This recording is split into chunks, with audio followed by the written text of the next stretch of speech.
What's going on, guys? Another episode of HLTV Confirmed, and we're a little bit split all over the place at the moment, but we have got things ready and running.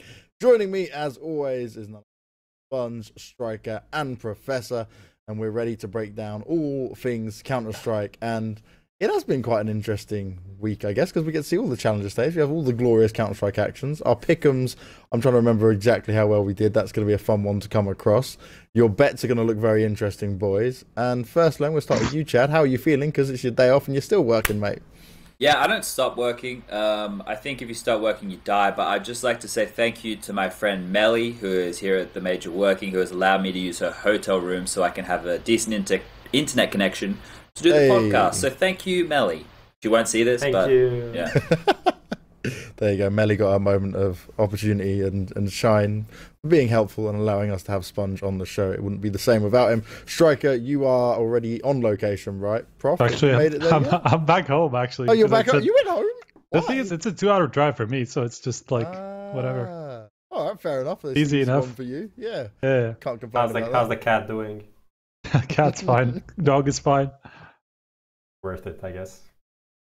And Prof, were you there at the stages, or you're only going in like a week's time? I'm leaving tomorrow. Getting sick today, so I can be sick when I get there. That's the best. Bring the land flu to the land. Yeah, get all of you cunts sick over there in the Airbnb.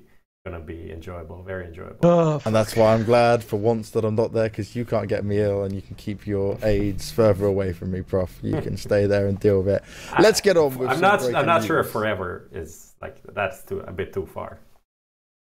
Yes, give us the breaking news sound.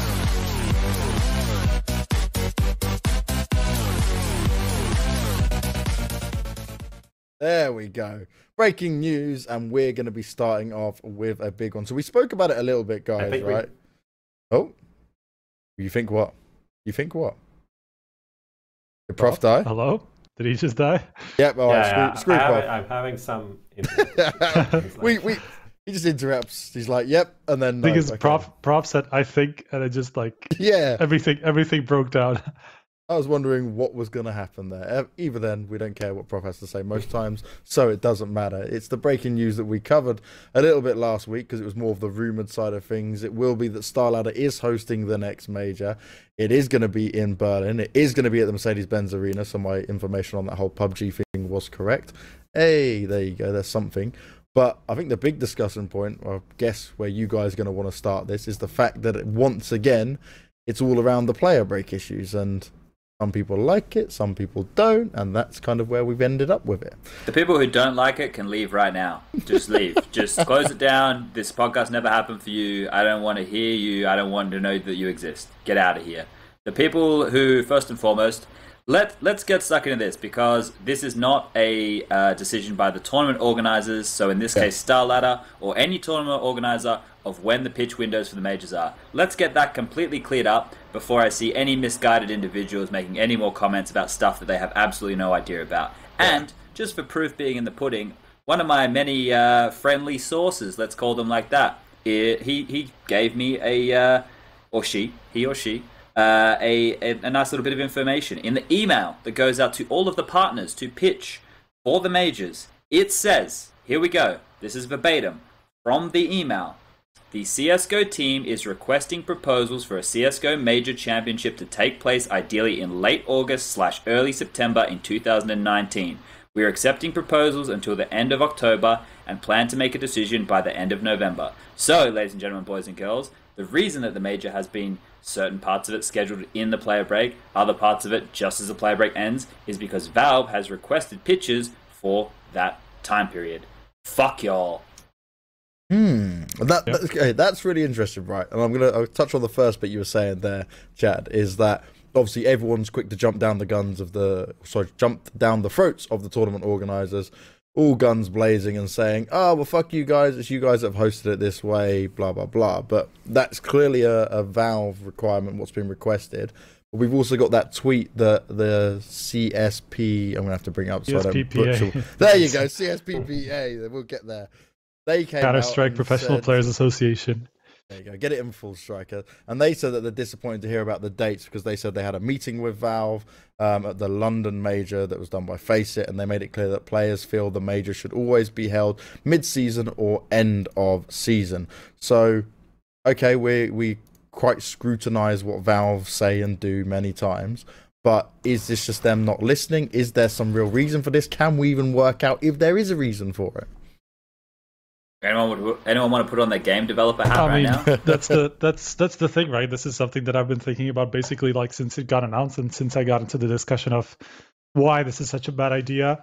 I mean, we talked about what kind of like requirements Valve have in terms of the time zones, right? Because they have to the majors should be in between, like the location of a major should be somewhere in between the EST and CET time zones, which is like basically East Coast North America and then basically all of Europe, right? So somewhere in between those two, it should be, or very close to it at least. So that's just the viewership part of it could probably play a part of the reason, just because obviously we have a couple of weeks completely off Counter-Strike, or at least off top tier Counter-Strike because of the break. So for them, it could be a reason to put the major ad right after it, just to get all of the viewers kind of like really armed up for the major, because none of the CS is happening. Like for 3 weeks, people really don't have anything to watch. So to start it with a major, I feel like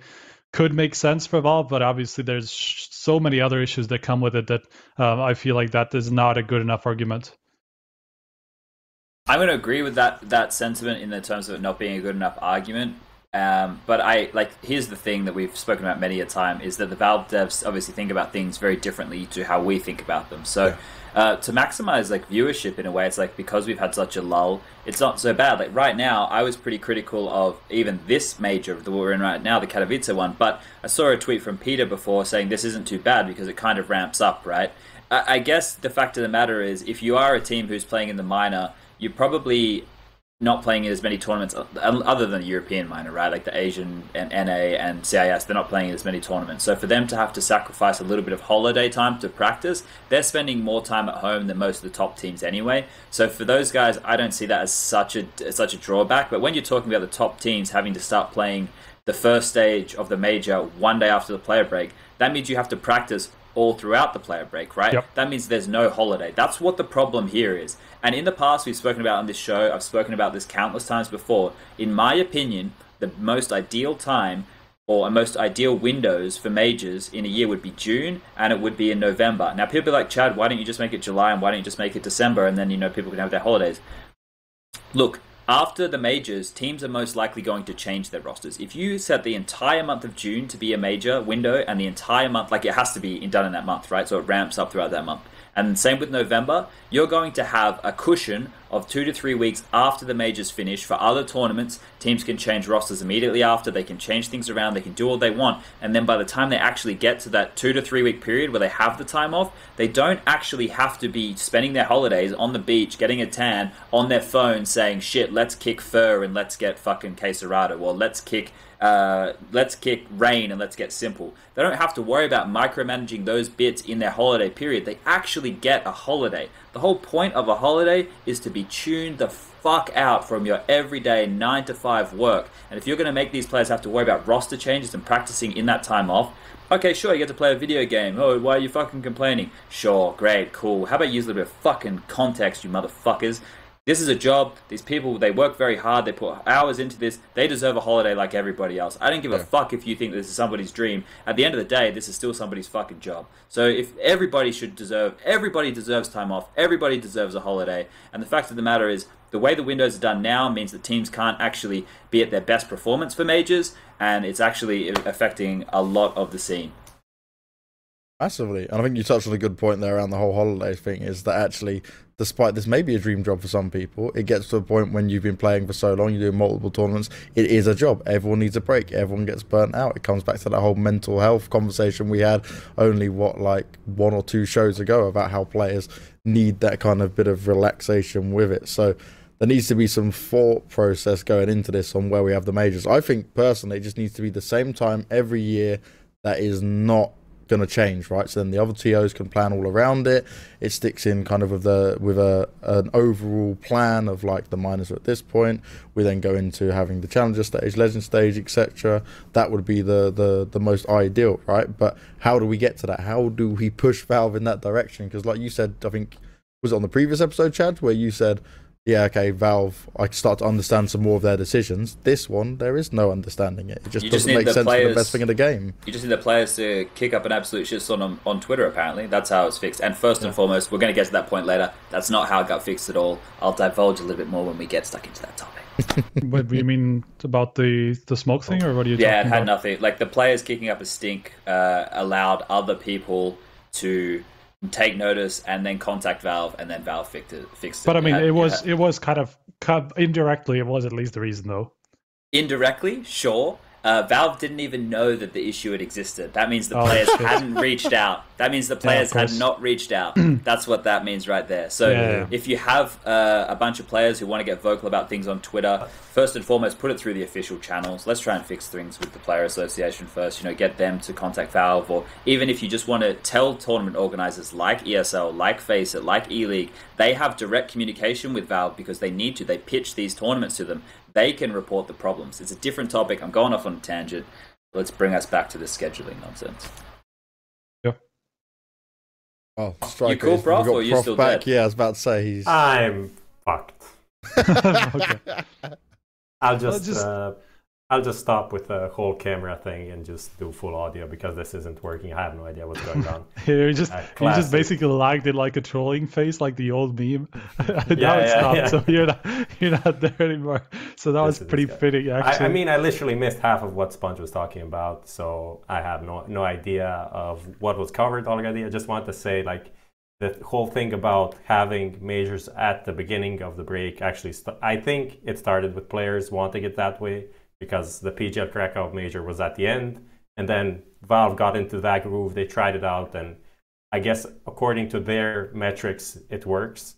Probably something to do with the viewership that, of course, I mean, there's just more interest in a major when there's nothing that's been going on for like a month. So from that point, I think it makes sense, but the only issue is starting the post, like the second part of the season instantly with a major, not even having like 2 weeks for some smaller tournaments and stuff to just warm up. I think that's bad for the quality of CS. I just thinking, just in general, right? The off season was set up. What is it now? 3 years ago.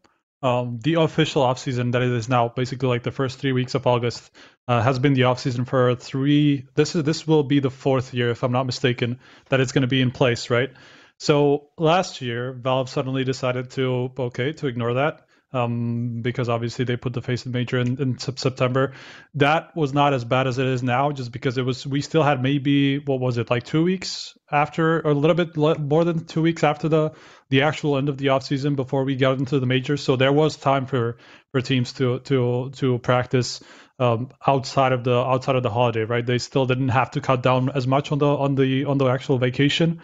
And then we had Stockholm before that, so teams who actually wanted to play some tournament to warm up a little bit before the major, they had that option. Some decided against it, some just didn't. I just had that opportunity, right? The way it is now, basically 2 days after the off season ends, like Sponge says, it completely just removes the possibility of having a vacation at that time if you want to prepare properly. You don't have those 3 weeks. You maybe have one. At best you have one. And then you're still kind of cutting down on the time that you would normally probably put in to prepare for the major. So suddenly you don't have you don't really have any break, and the argument of having the major at the start of a season to avoid burnout is completely defeated, because you haven't really relaxed. You haven't actually taken any time off. So that's one of the big issues that I have with it. And secondly, there's now as it is now, there's absolutely no window where teams can make changes. Like, again, Chad already talked about it. You want to make changes after the major. It's the big boom. When you fail there, you usually want to make changes. It's been that way for basically since the start of majors. Like every single time somebody failed big time. It's the strongest roster lock. It's the strongest roster lock in the scene right now. Exactly. Like there's no other one. there's no other space where all of teams are off competition. Like, sure, you have that Christmas break where some teams do it as well, and we had that now because of how the major was scheduled, because the deadline was on the 1st of January. So teams actually, if they wanted to make changes, they had to do it in the Christmas break. But that's usually the smaller portion of where teams would like to make changes. So now that we have the major at this basically right after the off season means that the deadline is not even going to allow teams to make any changes. Any of the teams that are actually taking part of the major are not going to be able to, just based on the ruling, not just based on the logic of not making changes right before the biggest tournament of the year. So that's the second major issue that I have with where the major will be in this like the second major of 2019 at least.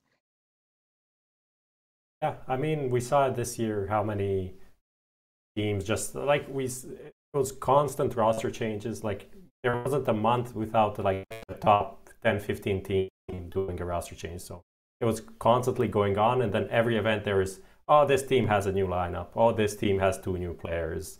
We can't really think of them as a top contender at this event. And that will be the case in this year as well. That's exactly because of the lack of any sort of windows that teams usually had before the Face It Major. Like the 2 off seasons before, we had very, very clear windows where they could make changes, and they did. So many teams did lineup changes in those previous 2 off seasons, and suddenly it's just not possible.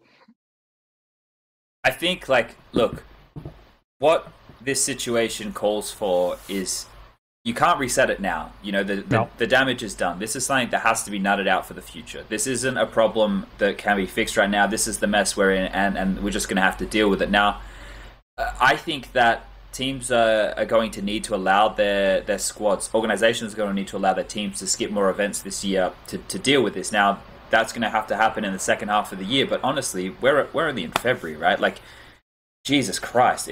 I'm already thinking, I'm looking at my schedule. I don't get a break until June. I don't have any time off until June, right? I'm crazy. I work every event that I possibly can, but for the players as well, if you think about this now, if you're not a team if you don't come top 8 at this major, and you're a team like Mouse Sports, or you're a team who has to go back and play the minors, you ain't stopping playing CS for the next 6 to 7 months. You just have to play. You have no choice. Like, there's so many big events in the calendar, right? We've got ESL1 Cologne. We've obviously got like a lot of big events that are going to be coming up, and people have already signed up to so many of these. So the fact here is, this is just the way it has to be right now, but we need to think for the future. And in my opinion, the most ideal system allows teams to have enough of a buffer after the player break to warm into just whatever events have been scheduled. It allows them to nut out any issues they're having with their roster. It allows the meta between the teams to build. Now we start to build exciting storylines. What storyline am I going in? It's my job to be a storyteller. That is my whole job, is to analyze Counter-Strike and tell the story. Right now I'm going in with the fucking narrative of, well, if teams didn't practice over the break, they're probably fucked. And we saw that just during the last stage. I want to be able to build my narrative so that by the time we get to the World Championship of Counter-Strike, I can say, Astralis versus Liquid, these 2 are the clear favorites, been going toe-to-toe all season. We have a couple of spoiler teams in here who can do it any given Sunday. Na'Vi and FaZe, they're sitting there ready on the cusp. MIBR, they've rebuilt. Will it bring back the Brazilian side that we saw in 2016? I want to be able to build those narratives and tell that story for the viewer. How the fuck am I meant to even do my job of analyzing Counter-Strike when teams have just had a massive break and they're coming in and it's like, well, these guys look shit because they haven't practiced, or these guys look really sloppy because they haven't come up with any new strats because they're just coming off of a holiday. It affects every facet. It just needs to be a build-up, okay, finish, okay, a light end, okay, a couple of events, maybe a DreamHack Open, maybe an IEM, maybe a this, maybe a that, maybe a Blast event, just a nice soft finish. Okay, roster changes happening in that time, pieces of the puzzle being moved around, holidays, everybody takes some time off, ramp it up again. Twice a year, it's not that hard to ask for, and I don't think that, I don't think it's, the timing, June is pretty good. You think about that timing in North America, it's a pretty good time of year. November, it's before the Christmas holiday period, it's not too crazy. I don't think that those windows are crazy to ask for. I agree. We all seem to be on the same boat. Whether it happens is going to be the thing. Hopefully we can find out. Obviously this one's been announced. I'm sure the dates are confirmed and unchangeable at this point with venue and stuff like that. But maybe come around into the next cycle, people can get things done. We can start moving forward with this to get a better system all around, and hopefully they'll start to listen. I just wonder in how exactly they're going to deal with it. Like Sponge said, one of the options would be just to skip, just to kind of round this out, right? One of the options would be to skip events around the second major, or like after the second major, if you want to make some changes or whatever to. So you would skip the next event that would be right after that. That would be, or a couple of events after that, if you want to have like a break afterwards, because obviously you can't at this point during the off season. So I imagine that's what some of the teams will do. Another one would be just to, if somehow the Players Association doesn't really come to some sort of an agreement with Valve, or if there's no real communication, maybe the Players Association will just say, okay, if Valve won't budge, we'll just move the off season to after the major, right? To whatever it would be September. Obviously, that's not ideal, right? But that's at this point, that's an option that we could be looking at least for this year. That they would just like suddenly decide to fuck over the TOs that are holding tournaments right after the major, and just say, okay, we're not playing in this period because of Valve. So I feel like those are the two main options that we could be looking at for in whatever it is now, 7 months time. When is the ESL Pro League like LAN season and ACS? When is that going on? I don't have that in my short event schedule. The Pro League? Yeah. I don't know if I'm allowed to. The dates must be public now. Hold up, let me get it. There's so much shit in here that. I actually don't think this is like the gold mine. They're not public? I don't think they are. All right, never mind. I don't know when the dates are. I remember on the dates we Never received that it's all confidential. ECS is starting like April or something. Yeah, I'm looking at if there is a possibility to have like a break somewhere in like May or something. But actually March. Well, March starts ECS. I'm not sure about that. At least we have that. I'm not sure about ESL Pro League though. I don't think that was announced yet. Like you not have the main Easter part. Is like late April. Then after that it's straight into IEM Sydney. Then you have Blast Pro Madrid. Then you have then late. What is this? May is Impact Masters Dallas. So it's going on all the time. It's gonna be hard for people to find a break anywhere. Yep.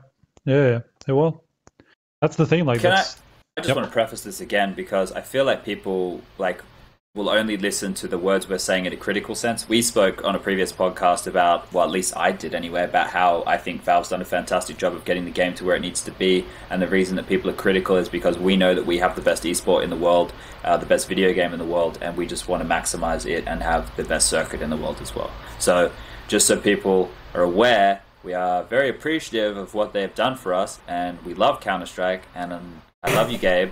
I just want the best. It's like with yeah. I love everything you, Gabe. can be improved. It sounded like right? I love you, babe. I was loving that. This just feels like there's absolutely no communication, right? That's the problem. Like just Valve coming in with something that obviously goes against whatever I would imagine the majority of the community, not just the players, not just the teams, but also the tournament organizers. I'm pretty sure this is not the greatest situation for them either. So for everybody involved, I feel like this is such a weird situation that for Valve to step up their communication game and kind of like at least let people know what is going to happen, and if they are going to comply with like some of those requests, would go a long way. So that's I guess the root of the issue. It's just another angle. Think about how it must feel for Starladder. They finally get their major. Yeah, they announce it. And everyone's just like, what the fuck is this shit? What is this timing? No one is like saying like, yay, congratulations. No one cares. Everyone's just like hating. You know what though? At the same time, and it's not their fault at all. Based on the email that Sponge read out, I'm not entirely sure that. I mean, I'm pretty sure that it was their call to put it on August 20th, right? It still could have been like at the end of August rather than literally 2 days after. Yeah. So for it to be a little bit closer as the Face It Major. So I feel like that's a little bit on them as well, but it's still obviously an issue. Just to give a tournament organizer perspective, when you're dealing with arenas, like if the arena is available for that date, then you're going to make it work for that date. The fact is they've had to pitch in a small window, which already isn't ideal. So it's making the best of a bad situation. And I think obviously what they have planned must be very exciting. Otherwise, Valve wouldn't have picked them for the pitch. So all in all, it's good news that Starladder have it, because they always bring a more of a quirkier style, right? You know, you watch their broadcasts, their in-game stuff is much different to what you see from other TOs do in terms of they obviously use different, I think it's HLAE or whatever it is, like they have a lot of different things like that. And I'm curious to see what they're actually going to bring, because I think Starladder, I think they have a lot of refreshing ideas, right? So all in all, it's probably going to be a great major, but as you're saying, it's just a shame that it's tarred with this brush. But I was thinking today, normally during the majors, we have like outrage at the major itself. So far, I haven't read anything negative other than the first day where we had delays of our current major, right? And about the org, but that's different, and people are overreacting.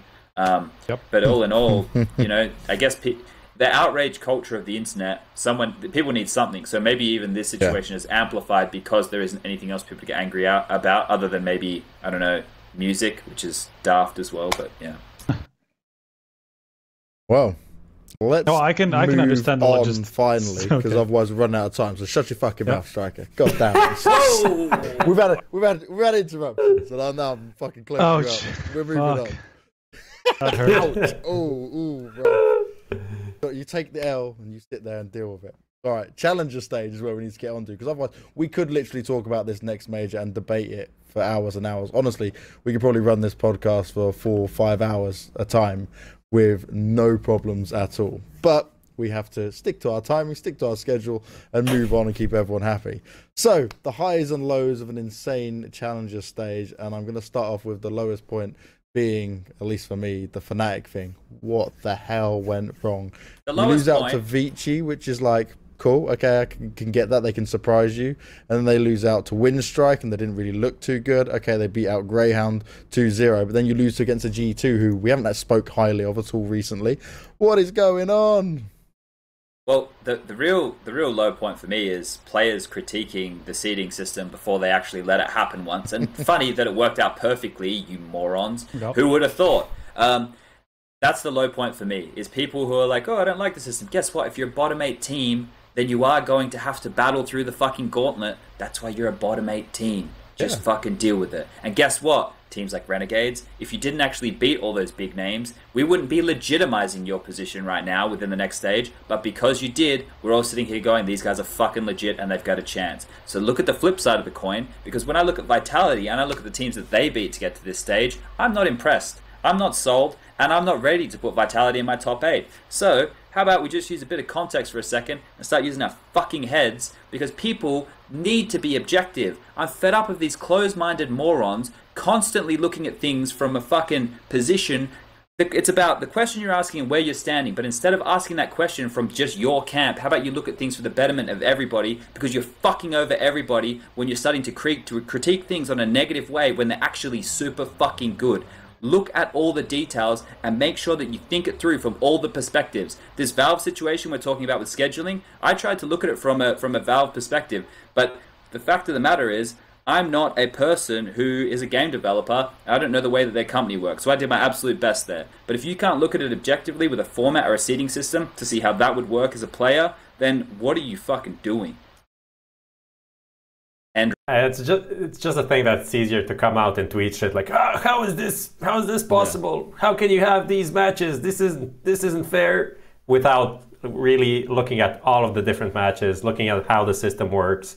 And I mean, at the start, one thing that is kind of ESL's fault is that they didn't really explain in detail how the system worked, because they kind of explained there's an ELO, blah, blah. But I expected when the major actually started that they'll have like what they have now with the stats and numbers for each team, how they change and stuff like that. That was an oversight for sure.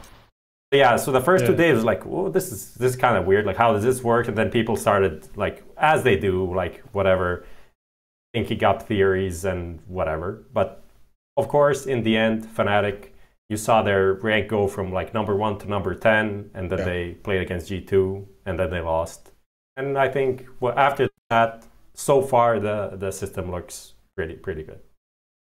Yeah, Yeah, and that's the thing. It all, in terms of what matchups we worked out with, it looked pretty solid, right? It all made sense at the end of it. It's not. I don't think it's really a derail because it comes into how we look at Fnatic's whole run, right? Of how they started off.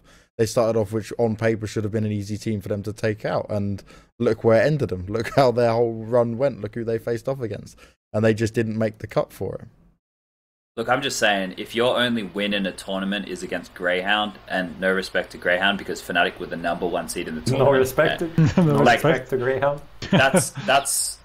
No disrespect. Sorry, I'm having some tooth issues. I need to go get this bad boy removed. It's really affecting the way that I speak at the moment.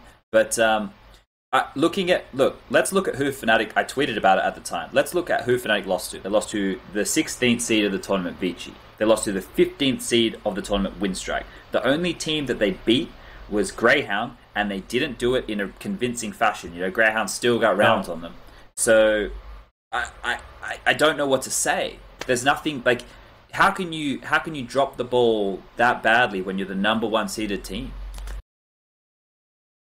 And then especially like looking at how they reacted to it, and just generally, even from the manager's tweet that Prof posted, I saw that, and they clearly did not expect to go out in this way. They clearly were not ready to just get blown out by some of these teams because they actually did do well. They actually did have a tournament to warm up. It was not down to being rusty or anything. It was just them somehow.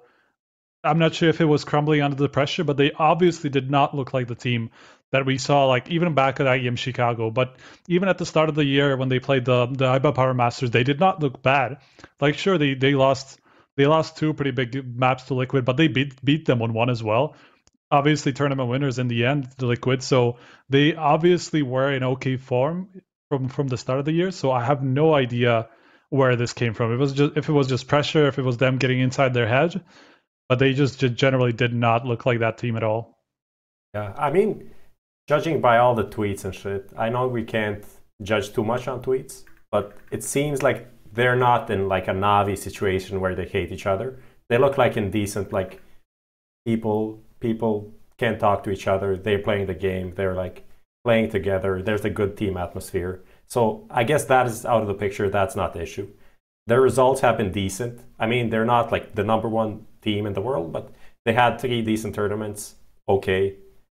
The thing about pressure, that's something that just reading the interviews you did, it's like literally every team is just talking, oh, it's so much pressure. And it's teams NIP, G2, Fnatic, like multiple major winners, 30-year-old players. Like, what the fuck? How can you be under pressure? And GW even said, like, we're a young team. They're literally not a young team. Like, Twist is 24. He's not a young player. The only young player there is Brolan. Only young player. Four guys. Exist has a major. JW has 3 majors. Crims has 2 majors. How can you be, like, I don't know, you come to LAN, you're, like, LAN nervous. Like, what the fuck is that shit? No, that doesn't make sense. I think that even with NIP's performance, that was pretty bad as well. Like, let's be honest. NIP didn't perform very well at all. I think if you wanted to, assuming I can't have Olaf Meister in my Swedish team, if I could make one right now, I would definitely have Forest. I'd have Crims. I would have Brolan. I would have Twist. And then if I could have Olaf, I'd have Olaf, but I can't take him for FaZe. I'd grab one of those youngsters from that Existence Galaxy team and I'd whack them in there, and that would be my team going forward. Because here's the deal, ladies and gentlemen, boys and girls. All those players who we remember from 2014, 2015, all those players who were really good back then, by 2020, half those names won't be playing anymore because you can see the struggles. If you're watching the games, look, I am in the position where I get to critique. Was I a good player? No, I sucked. And at no point would I ever sit here and try and argue the point that I was a good player. But I played as a professional Counter-Strike player. I know, the pressure that you're under. I'm well aware. That's why I never ream out players live on broadcast for misplays. For attitude, any day of the week, you'll find me there fucking calling them out on their bullshit. But for misplays in the server, I'm never going to do that. I'm never going to call a player shit. I'm never going to do anything of those lines. But the situation is the new breed of Counter-Strike players are playing such a brand of Counter-Strike that these guys just can't keep up anymore. Forest, I'm sorry, has to go down now as, like, it was always the Forest and Neo debate in 1.6, sure. But if you think about their lineage now, Forrest takes the fucking cake. Forrest has to be the best CSGO player over all iterations of the game. Is he the best CSGO player? No, but he's the best CS player over all iterations because he's been able to keep up with all these players over such a long period of time. So massive respect to Forrest because he's still playing some amazing Counter-Strike. And I think right now, all these names, a lot of them are going to be forced down into a position. You know, you ask the question now, like, where's Pronax? Where's Makalele? Where are these guys? Well, at one point, they're at the top of the game. They're now nowhere to be found. And you're going to see that more and more with your fan favorites and those big names. They are not going to be there in 2020. You're going to have the Breezes and the Ethans and the Twists and all those kind of names are going to be the household names in 2020 because these guys can't just keep cashing checks. Orgs need to start waking the fuck up because the future is here, and if you want to be a good Counter-Strike team, you need to start adapting. You can't continue with these players who just aren't performing. That's just the way it's going to be. How long a VC is going to pour money in for these players getting paid 25,000 euros a month to not live up to their expectations? G2 have bought themselves another period of time. They looked much better in that best of 3 to close it out, right? They looked much better. That Dust 2 game, super convincing. That Cage game is pretty good as well. Here, the thing is, though, with all this situation, there's only going to be so long. I think Shox did an interview. It was like, you know, if we want to be in G2, we have to perform. That's true. You're going to have to start performing because there's so many players coming up who are just better individually. Sure, they lack the experience, but you don't need a whole team of veterans anymore. You just need 1 or 2. And now we have coaching roles. We have the mentoring positions. Yeah. You don't need it in the server as much anymore. So look for a big transition as we, round this year out, even though we're only in February. There's plenty more to talk about on terms of just the actual challenger stage, but a little bit more on Fnatic as well. I also feel like the whole JW Crims thing, and obviously when Flusher was there as well, they kept that trio for so long that it's actually done a disservice to Fnatic, where they even then get existing for like old time's sake. It's like, oh, bring him back onto Fnatic when really he probably should have never been put back on there. They must be looking back and thinking probably should have kept Golden at this point. Like it's got to be JW and why does his name escape me right now? Exist? And Exist, that's it. About? Yeah, who just need to disappear right now and retire quietly and allow some new blood to come through. Having Golden right now wouldn't be helpful to anyone, unfortunately. But yes, obviously, given his illness and stuff. But if he was active and playing, right? Yeah, of course. I don't know. I'm not like giving up on this lineup. Definitely, really? I want to see them. No, I mean, like, why would you? They had Exist. Compare like their good times and their bad times. You're just saying Exist, or I can't hear you. Yeah, Exist, veto choices. Come on, let's make like. I mean, you but can't it's not logically veto say choices. that You see them on overpass. They try to take mid control. There's just one guy standing in one position that they don't check and destroys them. And it's like, okay, guys, why are you doing this? Like literally check that position. And it just things like that over and over happening. And I don't think it's calling. It's not like Exist tells them, okay, you have to check this piece right here. And if you don't check it, then at least be aware that someone can be there. It's just literally the team didn't perform as it should. It's not like I'm hopeful, but I'm thinking, let's wait and see. I mean, it is kind of notable to bring up that GW and Krims literally just signed 3-year contracts, like whatever, a month ago. Can we just, yeah? But just to note, most of those contracts favor the org, not the player. Like, well, yeah, they can probably let them go. They can let go of them at any point. They probably just pay them some form of severance, even if they just want to bench them. Like, but just think about what this at least shows that the brand has obviously given some sort of responsibility, just some sort of trust into these two players, right? Why would it be these two but not the rest or anything? Obviously, they are aiming to keep this duo because they, for some reason, they trust into the dynamic or whatever it is that they do. But it still shows how the organization is thinking about this lineup and who they're putting their trust in, right? Because they have been for so long with Fnatic. Fnatic obviously know what they can get from them. So I still feel like those two will definitely just stay. And just generally, Fnatic have also commented that they were not going to change the lineup. Of course, like players sometimes just blow smoke up our asses and just ended up changing lineups anyway. But I kind of feel like they won't, just because of how this tournament was so weird from their perspective and so uncharacteristic of the Fnatic that we knew before. Like, sure, they probably weren't a title contender in anybody's minds, but they were still a very legit like top 5 to 10 team in the world after those 3 tournaments that they attended. So clearly that lineup is still capable of doing that. It's just this tournament, for some reason, I swear to God, I don't even know what it is. Based on the game, they just did not look like the same individuals, did not look like the same team, made a lot more mistakes than they did at the events before, and they just got punished for it. And that's just baffling to me. Thing is, it's not like I'm trying to just justify our pick of them going 3-0 or anything. No. I picked them for my own as well. I honestly was like, yeah, literally everybody did. Yeah, that was the first one that screwed me. Yeah, tell me one guy or girl or unidentified sex or whatever. Oh, here we go. Before this IEM Katowice qualifier said Fnatic won't go through because this and this reason. Like, not even like a whole article, just like something that makes sense. No one said that. No. If someone said it on paper, tweet at me, I'll say you're fucking number 1 seed, right? In most people's eyes, right? Except for like NRG themselves, I think. I talked to them, but that's another story though. But anyway, Fnatic were at least like a top 2 seed in the tournament in the first stage. In most people's eyes, number 1 in most people's eyes, number 2 in basically everybody else, and for them to lose to number 16, then number 15, and sure, like you can probably argue Vici potentially being above both Windstrike and Greyhound based on the results and whatever, but still, or based on their peak, based on them beating North, but still they were somewhere around that level, 16th to 14th. Team at that stage. So for Fnatic to lose to these 2 teams and then barely win against the Greyhound, who are number 14, basically to struggle against the bottom 3 teams, the obvious underdogs of the tournament, who the fuck saw that coming? Nobody did.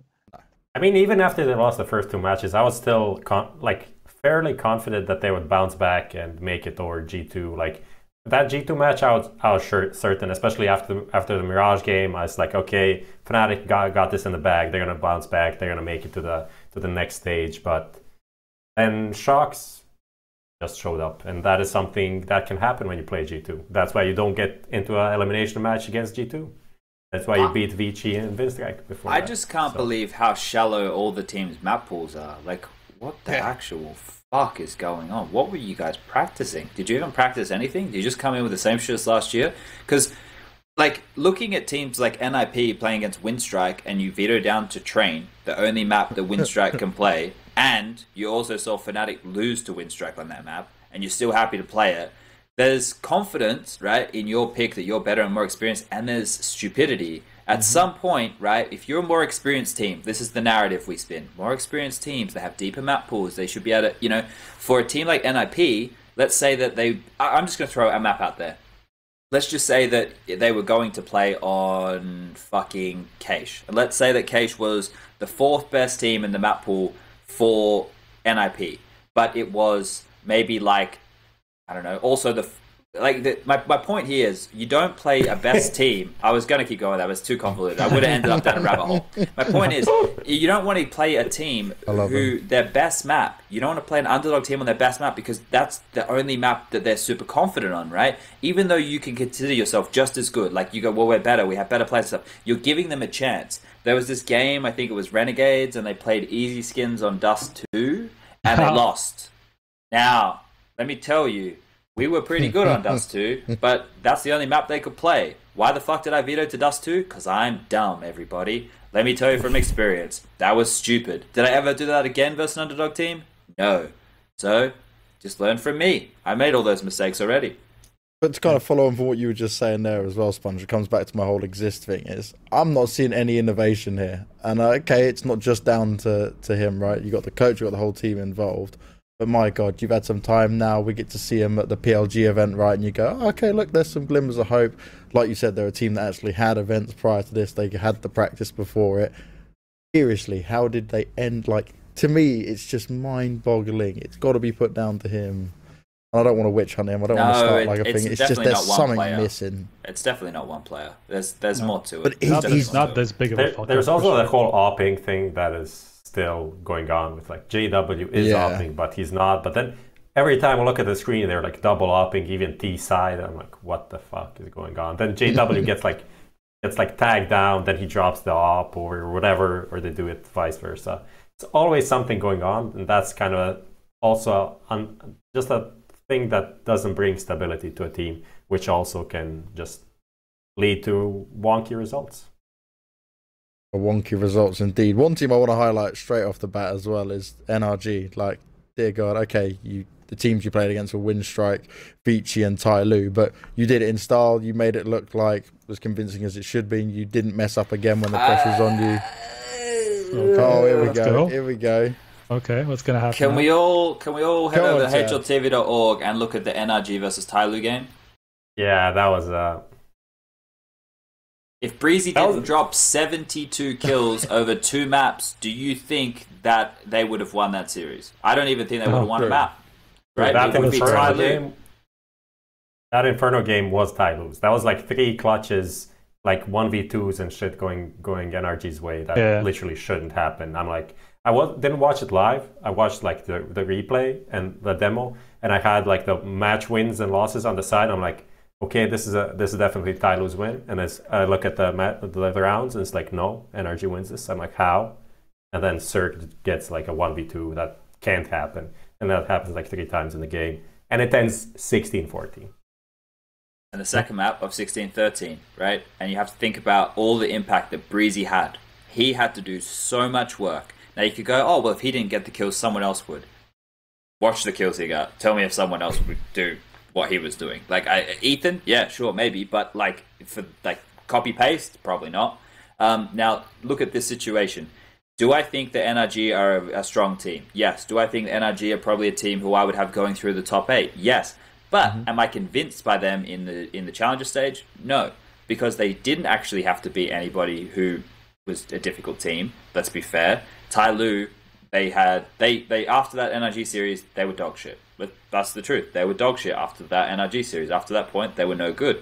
So NRG haven't actually started as a team winning the games. Breezy contributed in a huge way that got them across the line. Need everybody else to wake up. And we're only going to see that when they play against a bigger opponent in round 1 of the next stage. So I'm not completely sold yet. I'm also not sold on Vitality. Vitality didn't beat anybody good, right? They had close games. They didn't beat anybody good. Let's be fair. That's the truth, right? So right now, the measuring point for all these teams is way off. FaZe played E-League. Who were FaZe playing at E-League? Okay, Complexity, big. They had Cloud9 there, who now we all think are pretty shit. Let's be honest. They also performed very poorly. They just look like they're running around scrimming. So where do we now mark FaZe? Because they played against 3. Where do we mark Big? How good is Complexity? So right now, going into this next stage, because we haven't actually had that ramp in we spoke about at the start of the show, I don't know where to place anybody. The only thing I know is Astralis is going to be number 1 and Liquid's going to be number 2. The rest of the teams, who the fuck knows? MIBR, we haven't actually seen them play. Rumors are they're having fun again. That's a good rumor, right? You want them to go back to that way of practicing and being back in the game. Na'Vi, who the fuck knows what's going on there? Who knows? We have no idea, right? And these are big teams. FaZe Clan, okay, this is why I'm having a hard time. Do I think that team is going to perform under the pressure of a bigger stage? Yeah, definitely. Do I think they're probably giving 110% at E-League? No. So, but I can't tell you where they are. I can just tell you what I know so far, and what I know so far is like it's false data. It's bad data. It's like we've done an experiment, and the experiment was tainted. We just have tainted information on everybody at this point. This is such a dog shit way to do analysis. It's just a lot of like theory crafting based off of the very little we've seen across all of it, right? Look, but I mean, just to touch on NRG, the one thing that they have proven is that they have not lost to an underdog, which is, the thing is, we've already known about this from NRG already. Like, sure, they had that loss to Ghost at, was it Pro League? I can't remember. And then before that to North, who they should have beaten at ECS as well. But just in general, NRG have been pretty convincing and pretty efficient at beating the teams that they're favored against. They have actually been pretty good at that, but they've almost always also crumbled against those that are above them, against the Liquids, against like a Navi or somebody like that. So that I feel like kind of describes NRG's chances in the next stage as well. They're probably going to be like one of those middle of the pack teams that's going to be efficient against the teams below them, but it is going to have a problem, or probably not going to beat the teams that are better. But like Chad says, we don't actually know who who is in form, who is actually going to be better, because MIBR, no data, blah, blah, blah. I would just be repeating what Chad said before. Yeah. Okay. Also, one thing that goes NRG's way is that they have the same lineup for a year. So we know more or less how they play, who is going to perform, who isn't going to perform. And it is kind of what we saw over the last 3 to 6 months at SWEZ is like very on point, and the rest of the team is like okay. And look, this could actually be a pretty... Look, we're getting a little bit ahead because we're still in the challenger stage, but this could actually be the one thing that kind of pushes them forward, as opposed to some of these other teams, because they've actually been very active in the past month, because they were the minor, they were in the challenger stage, they have just been very consistent at that. So that could actually play well into their favor against some of these teams that we haven't seen. We have no idea what they're going to be up against. So NRG could actually be like a pretty solid, like dark horse kind of team that could go really far. You know, like Ents have now just completely spoiled themselves for me, proving that they can't close. Like they beat Winstrike, but now before I thought they had struggles with closing because they're inexperienced. I was like, but they're slowly building up. You know, we see them win some tournaments, things looking good. Now they're back in that position where they can't close, and now that Alu's gone home to spend time with his newly born baby, I would do the same thing. Like, don't get me wrong, I 100% understand that situation. But add that into the mix, he's not going to be practicing in that period of time. Ents, for me, I might even put them 0-3 in my own pick'ems. I have no faith in that team now. You spam the meme all you want, be a fanboy all you want, but when you have a 14-1-1 against Winstrike on Train on the CT side, and then they claw it all the way back to 16-13, that just shows you the inexperience of these players in this team. That's all that is. You're not winning a 14, and shut the fuck up about the org. You're not losing that many rounds on Train on the T side when you're meant to be the more structured team, more fundamentally sound. You're going to have one round where you do an inside execute and you trade out more efficiently. That's just the fucking way it goes. So I have no faith now in Ents either. If anything, the challenger stage has made it harder for me because I don't know where anybody is. I think so many teams, so many individuals at that tournament, the challenger stage, were on the same level, right? Winstrike, they even pushed Cloud9 on that final day. Sure, like, okay, it was a 2-0, but it wasn't an easy 2-0. I don't know. The second map also a comeback, by the way, from like a 15-10 that Cloud9 had on Overpass. You look back at a lot of their games, they've kind of been just like that, grinding out games and struggling to close them, like in all of it, right? And it's not got any better. I think that's the worrying factor. One thing regarding Ents not being able to close against Winstrike, we do kind of have to take into consideration that Winstrike had two really, really big halves on Train against Thatic and an IP, right? So I think that's also one thing that we kind of have to take into consideration with Ents. But yeah, sure, like to get it all the way to 16-13, I feel like not even the best fucking team in the world on Train should be able to take you to that once you get a 14-1/2. Look, at least they didn't do a mouse sports from that's true. And lose. They weren't that far, but sure. On T-side Train, like 14-0. Look, if it was 13-2 though, as it was with mouse sports against QBF, maybe they would have done it, man. This was 14-1, so they had like one round up. But if they didn't, if this would have been 14-13, and they might as well have lost the last 3 rounds. So it's like it could have been different. Other news: Vitality. Also not convincing, but Zeo did play decently well. He had a couple of quiet maps, but still in the end he still finished like a positive rating, just like when Simple has a slow game in his standards, when in the end you see he's like 25 kills. It's like, okay, all is good. Well, he started out kind of slow, but from there on he was What do we fine. make of Avantgarde though? What do you guys make of them? I think my view of them hasn't really changed from before the challenge, the new challenger stage. I felt like they were one of the few teams that actually lived up to what I thought they would. Sure, there were some issues. I'm trying to remember the games they played though. Let me just go back quickly. They had to beat Tyloo, right? Oh, against Fury. That was the game that I was thinking about on Mirage. They had a few kind of, I guess, uncharacteristic issues there. But just in general, I felt like they were one of the stronger teams there. Yeah, the thing is, like, you look like at a team like NIP, and you look at a team like Avantgarde, and even when they're playing, let's say they're playing to the same level, they're doing the same mistakes, I'm going to be more upset when NIP does them, just because they're so much more experienced players. They have like obviously legends of the game, and not just like that. They have obviously better salaries. They're like more professional as an organization. All of it. They have everything is better for them than it is for Avantgarde, and they should have less pressure. And then when you see Avantgarde doing some of these mistakes, I'm kind of thinking, okay, they're underdogs. They're not used to it. They need more experience. And then I just let it pass, and I say, okay, maybe later in the tournament they'll be a bit better. When I see NIP doing it that they did at this event, I literally want to go up. I joined your crusade, man, on Twitter. I was on Twitter. And they still go through. That's the worst thing. Then how bad was Fnatic that couldn't go through? That is like, it's just mind-boggling. This can't happen. Like, it literally Forest was carrying them so fucking hard. Like, and then someone else steps up. Rez has a good game. Then after like being, I don't know, 10-4 down, Dennis has 6 good rounds, and then he gets them through. Like, they make the comeback. But what the hell is going on there? How can they just be so bad? How? The thing is, like, this is one of those things that I posted on Twitter. It's just like, as you were saying, like, when you're watching the underdogs, that's kind of okay. Like, you kind of expect that from them. But some of these players, like, have been fucking playing the game for whatever it is with Git right now, 12 years or something, a little bit more than that, actually.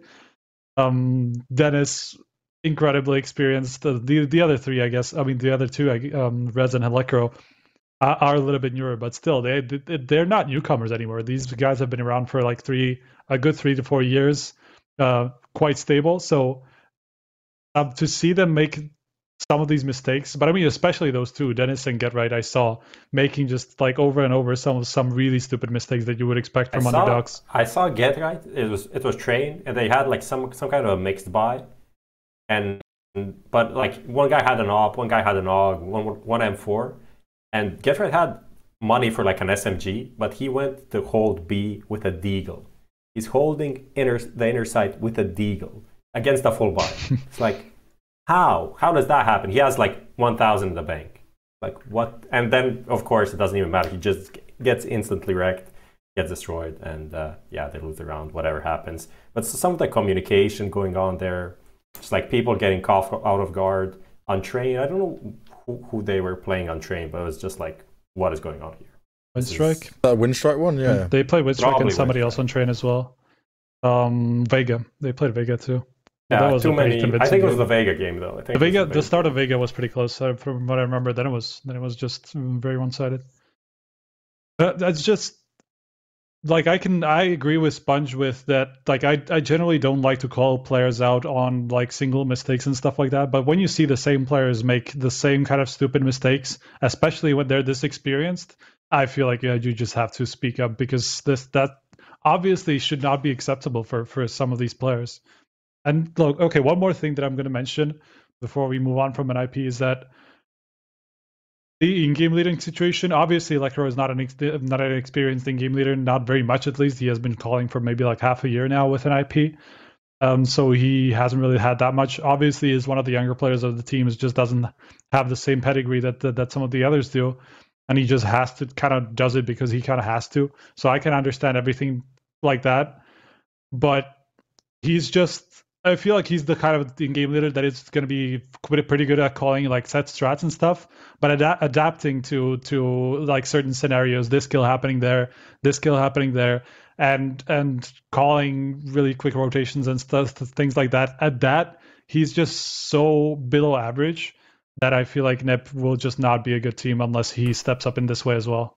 Well, mid-round calling is the hardest thing to master. Exactly, yeah. In all of Counter-Strike. And I think you can alleviate that pressure on an individual by doing a lot of theory strike.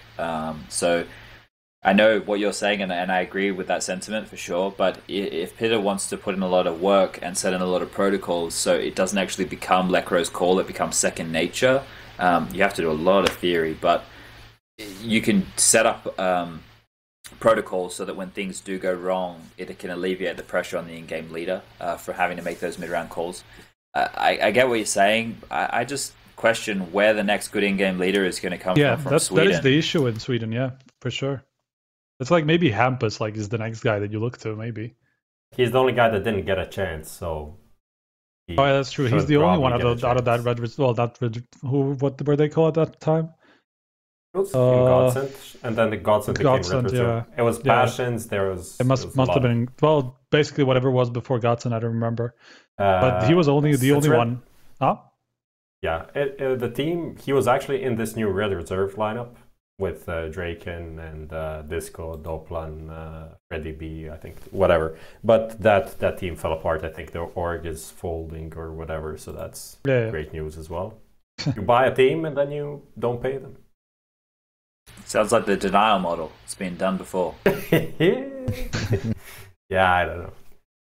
Any other teams we want to look at though, other than who we've mentioned already? Furia for me were, I don't know, I saw them winning that Cloud9 game at the end, but yeah, they didn't kind of deliver the same way there was what we saw in the minors. They were a lot more exciting to watch. We got that funny 1-1 or 16-1 and then 16-1 straight off the bat, and that for me was just like, and that was awkward. This is just fucking when they got 16-1 back, I felt like, okay, Cloud9 are the type of a team that can handle that. Furia are not. Exactly. When I saw the second 16-1, I thought it was over already. Like I didn't see a way for Furia to come back. The third map was actually decent. It was not bad. It was not bad after all. But still, it's still kind of, well. I saw Underdogs had a good run, and that's it for now. Yeah, other than the Fnatic thing, everything else is kind of... Other than the Fnatic thing and then nobody impressing, everything else is par for the course, right? Like, I don't think I had huge expectations for, like, Vici to do what they did. They performed very well, but is that... They still didn't qualify, you know? So it's like, we could talk about the individuals and all that kind of stuff, but the fact of the matter is we did that for a lot of teams. So I think you know, just bitching and moaning about what we did was pretty good. I mean, Tyloo might be the legends, and Tyloo might be one team just to note, because they were basically the only team that we had very, very little idea of how they were going to play. Basically, the only team that we had almost no idea of how they were going to play. If something was going to be very different, or like no idea. I say no idea. We still knew they had Jonta. We still knew that they had the main trio. So we kind of expected them to be relatively similar to the old Tyloo, but still two different players. We hadn't seen them play. And obviously they have been trying to kind of adopt some kind of a more European style from Jonta. That's coming from Jonta, obviously, as the coach. But in general, they just looked a lot like the same Tyloo for the most part. And when they didn't, they struggled a little bit with that new style. So. Look, I said it on the desk, and I'll say it again now, and I never say anything usually definitive in this nature, but Tyloo having to speak 3 different languages will never be a good team.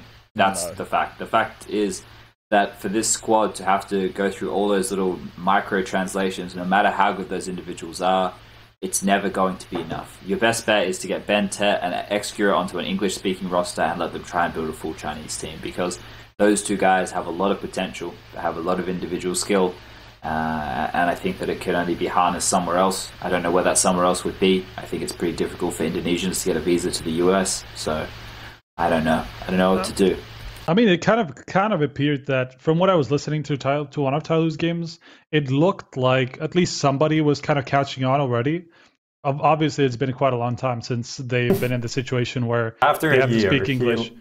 He learned 20% of what you need. Well, I would say a little bit more. At least I didn't see him struggle with kind of the like calling certain things, like fairly short communication, but for CS fairly sufficient, I would say. Obviously, it's not going to be ideal, but at least it's workable. You can work with that. But the problem is the other two, Attacker and Fancy, I didn't hear them speak a word of English.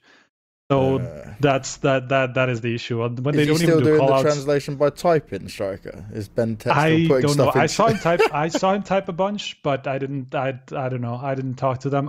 They were the only team that I did. I think one of the very few teams that I didn't get to talk to, aside from Greyhound and Spirit, who went out last. So didn't really get the opportunity. But. So I would have liked to find out what the communication is, if it's still the same. But I feel like it must have been very similar to what had happened. Maybe somebody was trying with the other two guys, but I don't know. Just to finish off the Tyloo thing, I honestly think Bentet is one of the most underrated players in the world right now, just because he's been doing this shit in-game leading, translating, Yeah. playing the game, all at the same time thing for so long.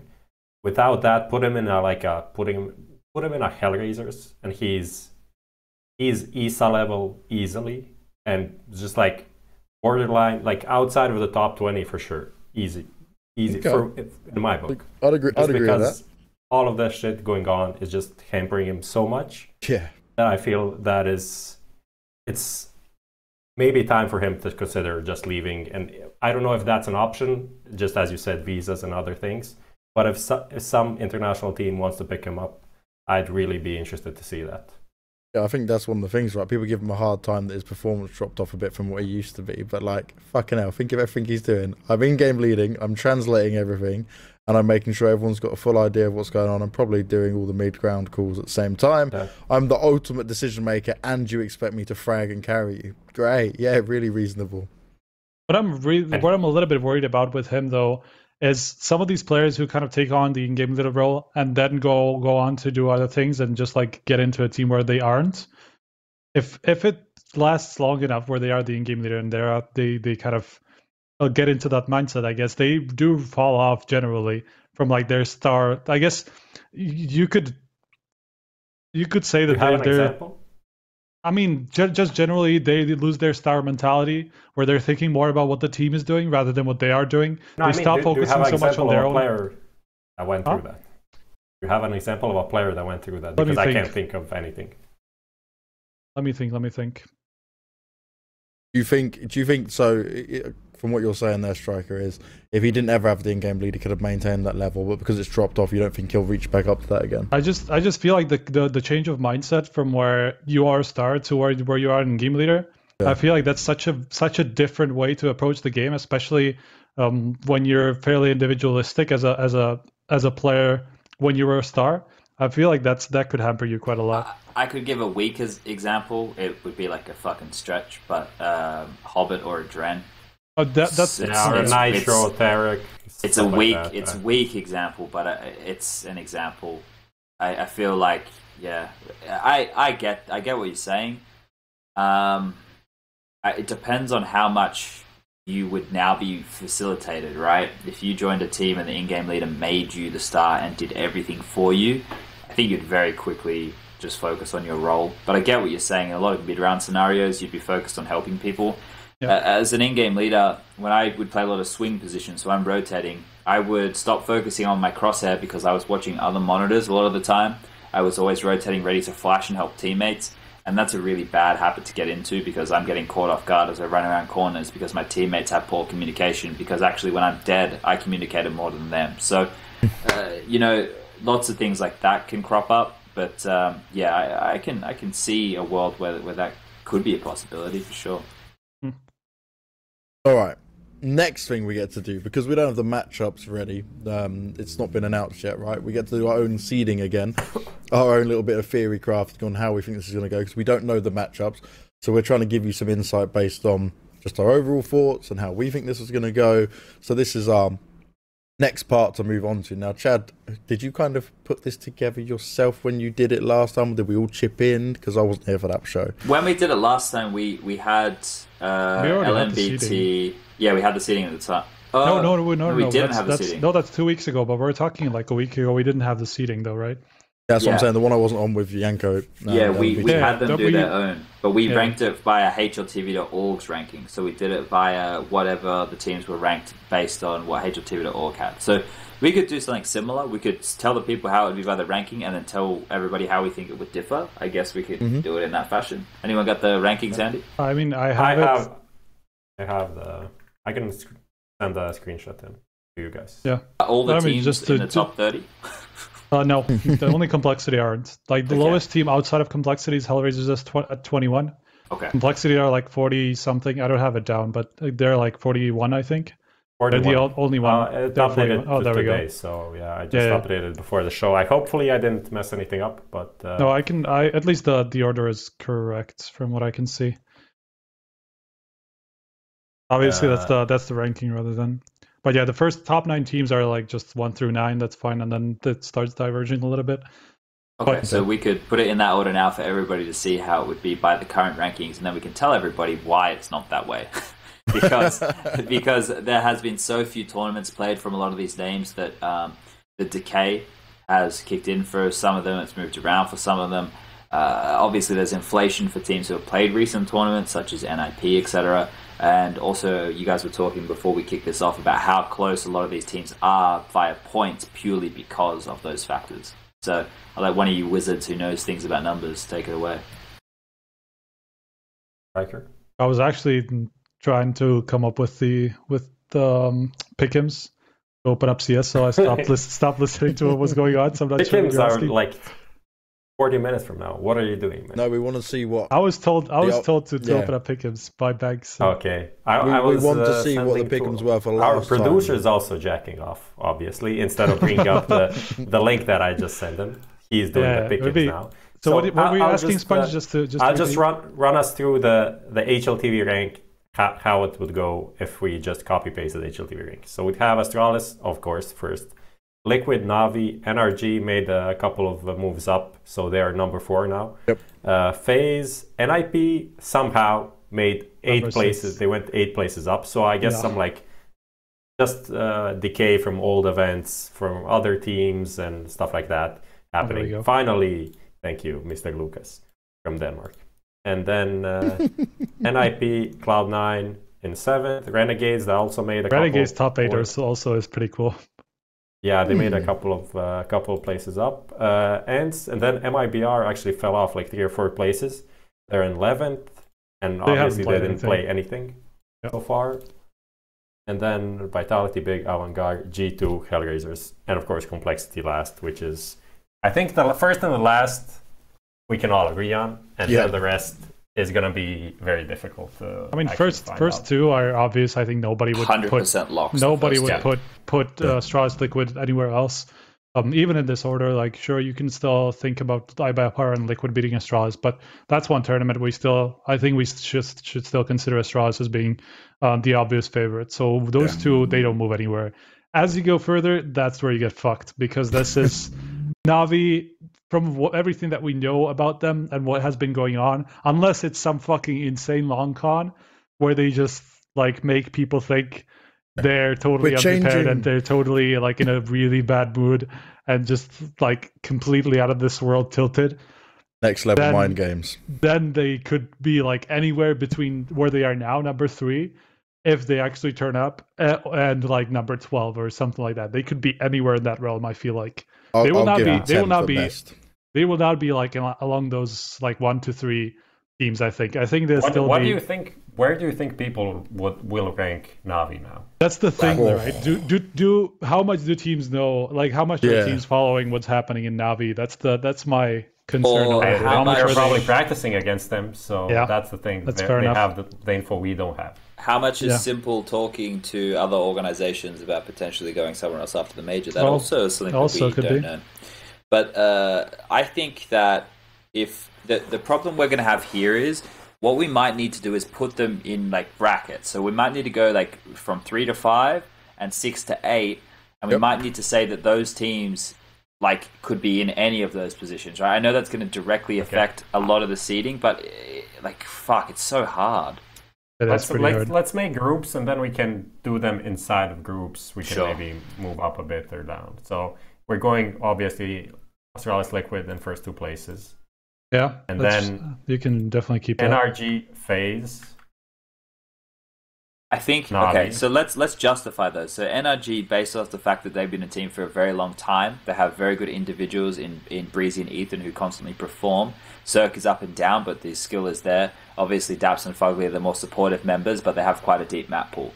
So at the way things are looking right now, that makes sense. FaZe, same kind of thing. We know that Yanko is definitely bringing more of a tactical vibe. We saw that at E-League. They had a lot more set pieces. Now that they're going to stop being so stubborn about the org, maybe Nico will stay with the M4, but I think the rest of the team will definitely adopt that. I think that FaZe could go in that bracket as well. NIP, no way in hell. They're probably in my bottom 4 teams. Cloud9 are down there as well. What about MIBR? Yeah, MIBR. Now, this we have absolutely no data on, but I would put them there. I would put Navi, FaZe, and MIBR in kind of like a similar bracket, just because of of their potential peak, I guess, because obviously, like you say, like we have no idea if this MIBR thing is actually working based on nothing. Like we have nothing to base it on, but just based on what players they have and what kind of style and how they looked towards the end of last year, even though it didn't work out. I feel like they could have that sort of a peak around that Navi phase level. So I think those three teams could very well go together in that second group of teams. So how does this sound, right? I think FaZe in number 3, NRG number 4, Navi number 5, and MIBR number 6. And the only reason I put MIBR number 6, not because I don't think they're going to do well, but just because it's so difficult to put a lot of stock in them, other than the factors you highlighted, right? I would agree. Like NRG are proven, but FaZe aren't proven in the same recent span of time. But I would still, if it was a FaZe versus NRG game, that's like a 50-50 matchup for me. So like the pedigree of FaZe is one thing they have over a team like NRG. Yeah, I would agree. I was thinking about putting Navi like at the bottom of that list because of the obvious issues of them just being completely tilted and apparently mad at each other. That was my reasoning. But I totally agree with. I'm fine with MIBR being last just because of what you outlined, because we have no data on them. If people say, "Oh, Navi are tilted, they're in bad shape," whatever, they still have Simple. Yeah. Even if they're the worst team out in all of the aspects of team play, communication, whatever, they still have Simple. They also have Electronic, and Flame isn't that bad either. So just three of them playing like their own CS would be especially if like a simple kind of just goes Super Saiyan basically and just starts doing random shit because he's mad at the team or whatever it is that's happening. I feel like that could throw a pretty some teams pretty hard. I'm going to give you guys a pretty unique spin on the next 4, right? Okay. I think personally, and this is in no order right now, we can debate the order, but I think that the next 4 should be teams who are well prepared in terms of their map pool and the counter-stratting ability of preparedness for opponents. And I know there's only a 24-hour turnaround between when the seeds will come out and when they'll have to play, but I think Renegade's bootcamp here has elevated them to a whole new level. I think Ents have very good map pool and very good fundamentals. I think that Big, obviously, their preparation, they always bring something new, and we know God be with the team, and they have 2 coaching members on staff. And then I would have to go with Hellraisers. They would be my next 4 in no given order. So that would be from 7 to 11, but I don't know what order for those teams. Renegades, Big, and... Renegades, Ents, Big, and Hellraisers, yeah. Yep, makes sense. I mean, we can just put them as they were said now. I feel like... I feel like I have to agree with that, just based on the new challenger stage. Obviously not with Hellraisers or Big, but those 2 Renegades Ents, I agree with just the general sentiment. They have been looking at least okay. Like sure, Ents had those problems in that one series, but generally they still looked like a team that would be on the brink of getting into the playoffs. So them being on that like edge, 7th to 10th or whatever. That makes sense. Same with Renegades, just based on what we saw in the new challenger stage, definitely a lot better than what we had expected. Definitely looked improved, so agree with that. Someone just said in the chat that Big only has 1 coach. Legia is no longer coaching. Technically, they have no coaches because Next is the coach. Okay, that's one. But they still have Legia and as a member of the team, and they have Akafu. I think that Big lose the least by not having a coach behind them, whereas a team like Cloud9 lose the most. So I think if I was to order these, I would actually probably put Big in at 7. I would probably just based on the fact we've seen them play and they already embraced the org. I'm not that sold on Renegades. Me either. So. I'd probably put Big at 7. Also, you're still playing that game of like not putting too much stock in Renegades, just hoping for the best. So. Yeah, Australian fans after that they won, like got real stuck into me. I was like, do you even watch the segment where I say I actually pick them so that they win? Like, do you watch that, or like you guys just blind? I would put Big at 7. I would probably put no one watches their segments. Ents at 8. Then I'd go Hellraisers at 9 and Renegades. Did I actually put 10. Renegades at the bottom of this? Yeah, I think so. I think so. I think the skill ceiling of Hellraisers individuals, Issa and Voxic, are better than the Renegades players, right? Now we go into the veterans that are struggling. NIP, Probably gonna fuck up. Yeah. Vitality, G2, and then Avantgarde also has kind of a wild card. Oof. Jeez, man. Where do just you- put, where do you put start with complexity. these? Look, let's start with complexity last. Yeah, We know complexity at that's the gonna bottom, happen. 100%, you're Put done. G2 second last.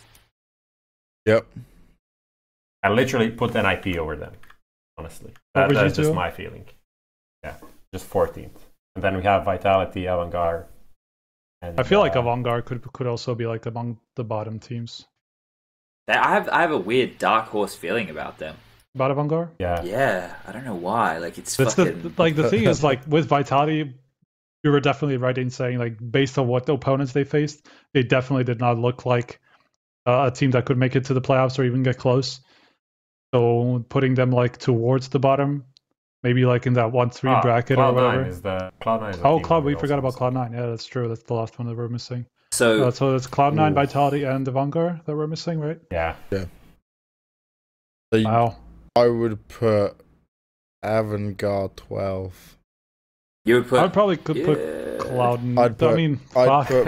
I'd put. Oh, it's really hard actually. Yeah, Fuck it's hard. this. I'd put Cloud9 first, just not based on what we saw in the new challenger stage, even though towards the end they weren't that bad, but just based on a peak Except that we saw from them 16-1. before. But their map pool. Oh, actually, they sold me with that nuke game. They actually really helped their cause with that nuke game, I think, because it showed that they can play more maps than I was giving them credit for. Like, I thought they were just going to be a 3-map team, but if they can like compete on a nuke and it's not one of their better maps, that's a positive. But I really think, like, you look at the way those players were, they seemed very dejected. Like, obviously they were expecting to do well because they're 4 previous major winners, but like Automatic and Rush didn't even really show up until that last series, right? Like they were some of the lowest rated players in the whole tournament. Yeah, that was the thing. Before Zelsis, I think I tweeted it out, it was before Zelsis even stepped up into that game, it was like dead in the water basically up until that. But I mean, point. we obviously expect Automatic to show up now. Like, at least we don't think the new challenger stage was what we would expect from Automatic. So I feel like that's also among the reasons that I would put them a little bit higher than probably most people. But I don't know. These 3 teams are really, really hard. Like Vitality. I'm gonna go with, in my head, just I'm looking at this, Vitality 11, Avantgarde 12, Cloud9 13. I would literally put Vitality last out of these 3 teams at this point. I don't think you can put Vitality 11 because they only have 2 players who played well the entire tournament, like MBK and. But it still gets it done for them. But you they can say didn't the play same that for great Cloud9, teams, like- right? Who did Vitality play against? Let me check. They played. First they played. Okay, so Vitality played. They played Tylo first. Tylo lost, then they won Greyhound on Nuke, overpass against Vega, and they 2-0 Vici. So yeah, okay, true. Yeah, that's it. It's not exactly the most. And you think about how close some of those games were. Sure, the 16-1 Vega, but the Vici game was. That was the only game where they looked convincing. Basically, Yeah. I was having a heart attack after that bloody Inferno game. I was like, what is going on?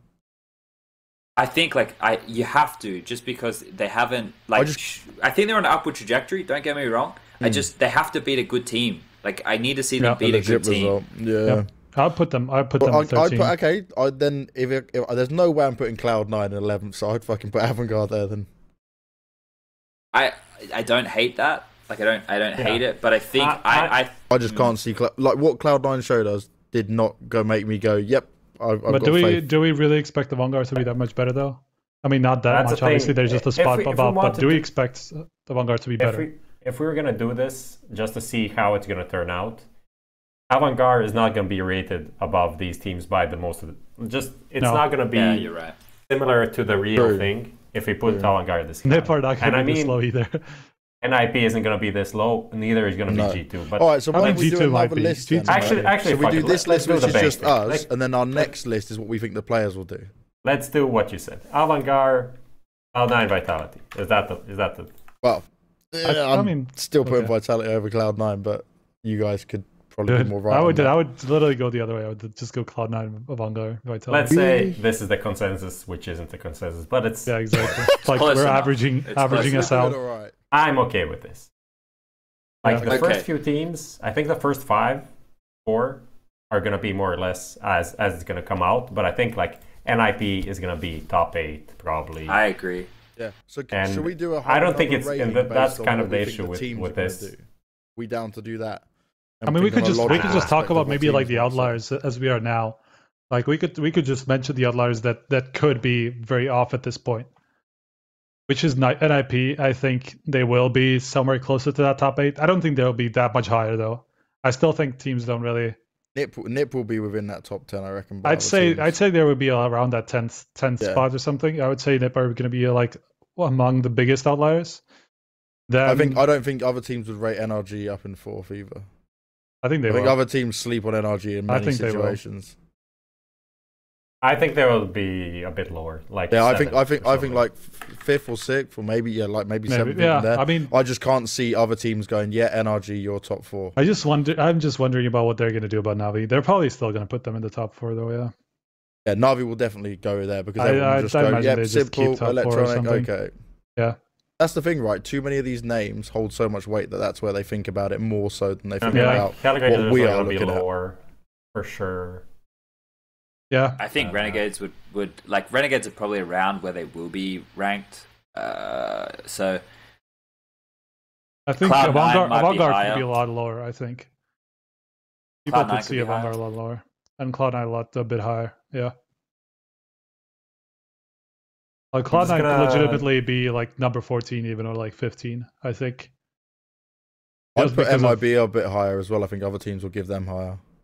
It depends on how they practice, right? If they practice them, and we assume that they did, and it depends on those results, I guess, because that's probably Yeah, a 'cause lot it's the of unknown.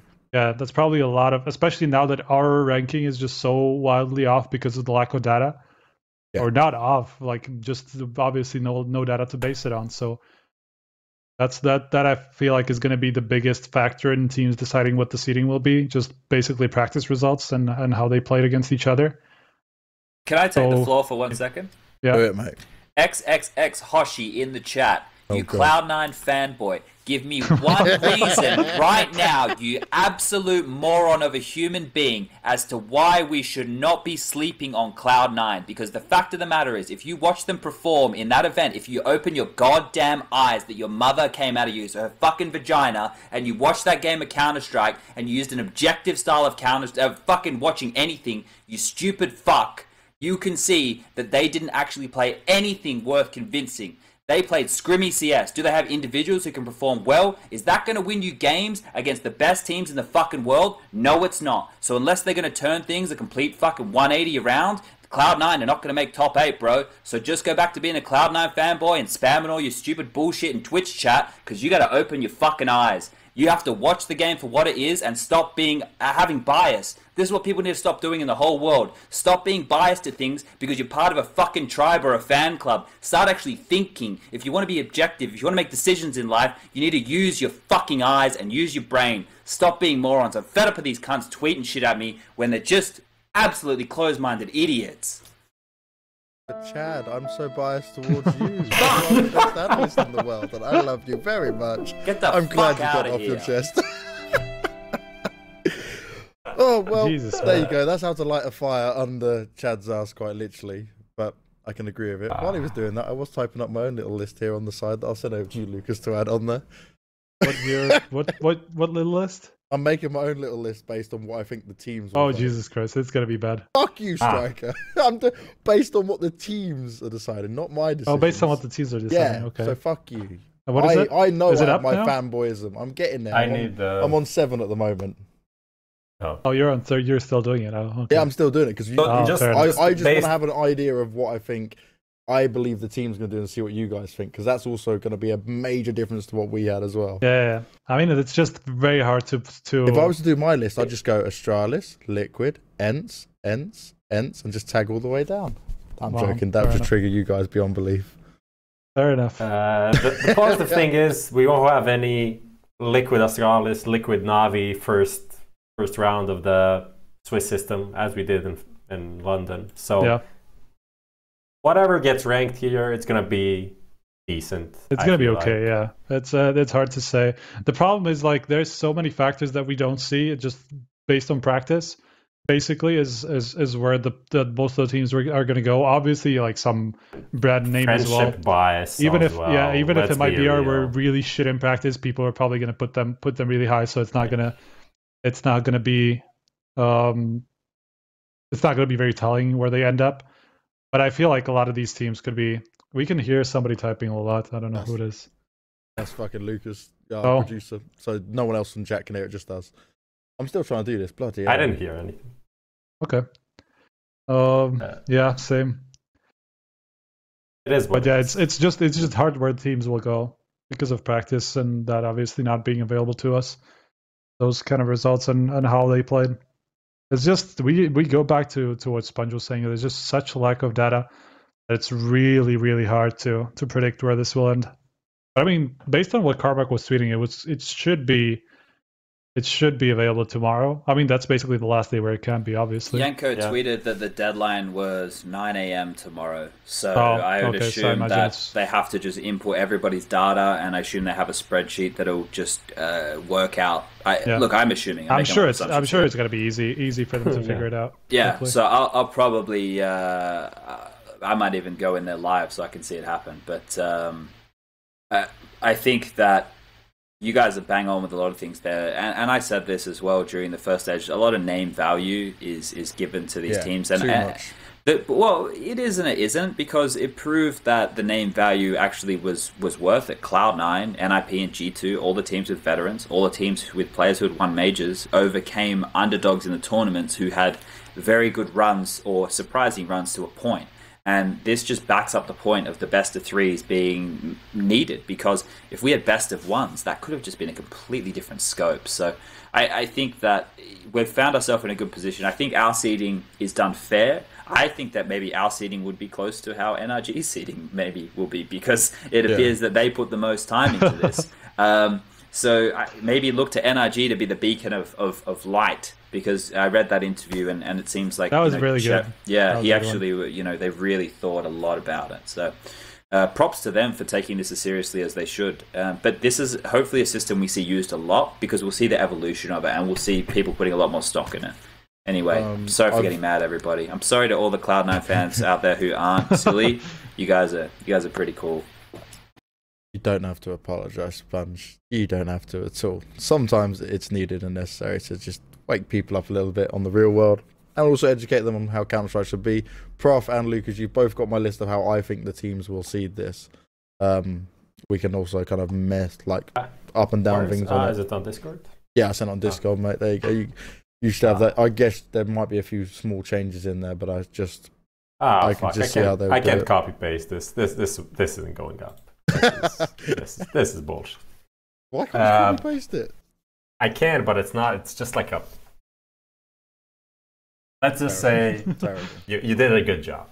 You did a good job. I always do. And now let's go into somewhere we have even less data. It's the bets for this episode. By the way, I'd like to say, I know why Chad says data. Striker, learn from Prof and me. Say data like a proper human being. I don't know what I say anymore, man. Chad, you're lost in every moment, so it's irrelevant for you. I think it's data. I don't know. I don't even know what I say. Don't say data, say data. That's the way it is. We're not Americans, and they butcher the English language. As I am an English Brit, and I know what I'm talking about. Anyway, Prof versus Striker betting segment. This is always good fun, and this time I just can't wait to see how much behind Striker is to Prof. If Prof actually won any money, I think it's probably got worse. And also, what the fuck are you guys going to bet on today? Because we ain't got the matches for the major yet. Yeah, blame the players that can't do their seeding in time, so we have no idea. just before that, I actually think that it's actually better that they allow the teams who are traveling today to have the evening, or at least the day, for the in-game leader and the coach to think about how they want to do the seeding.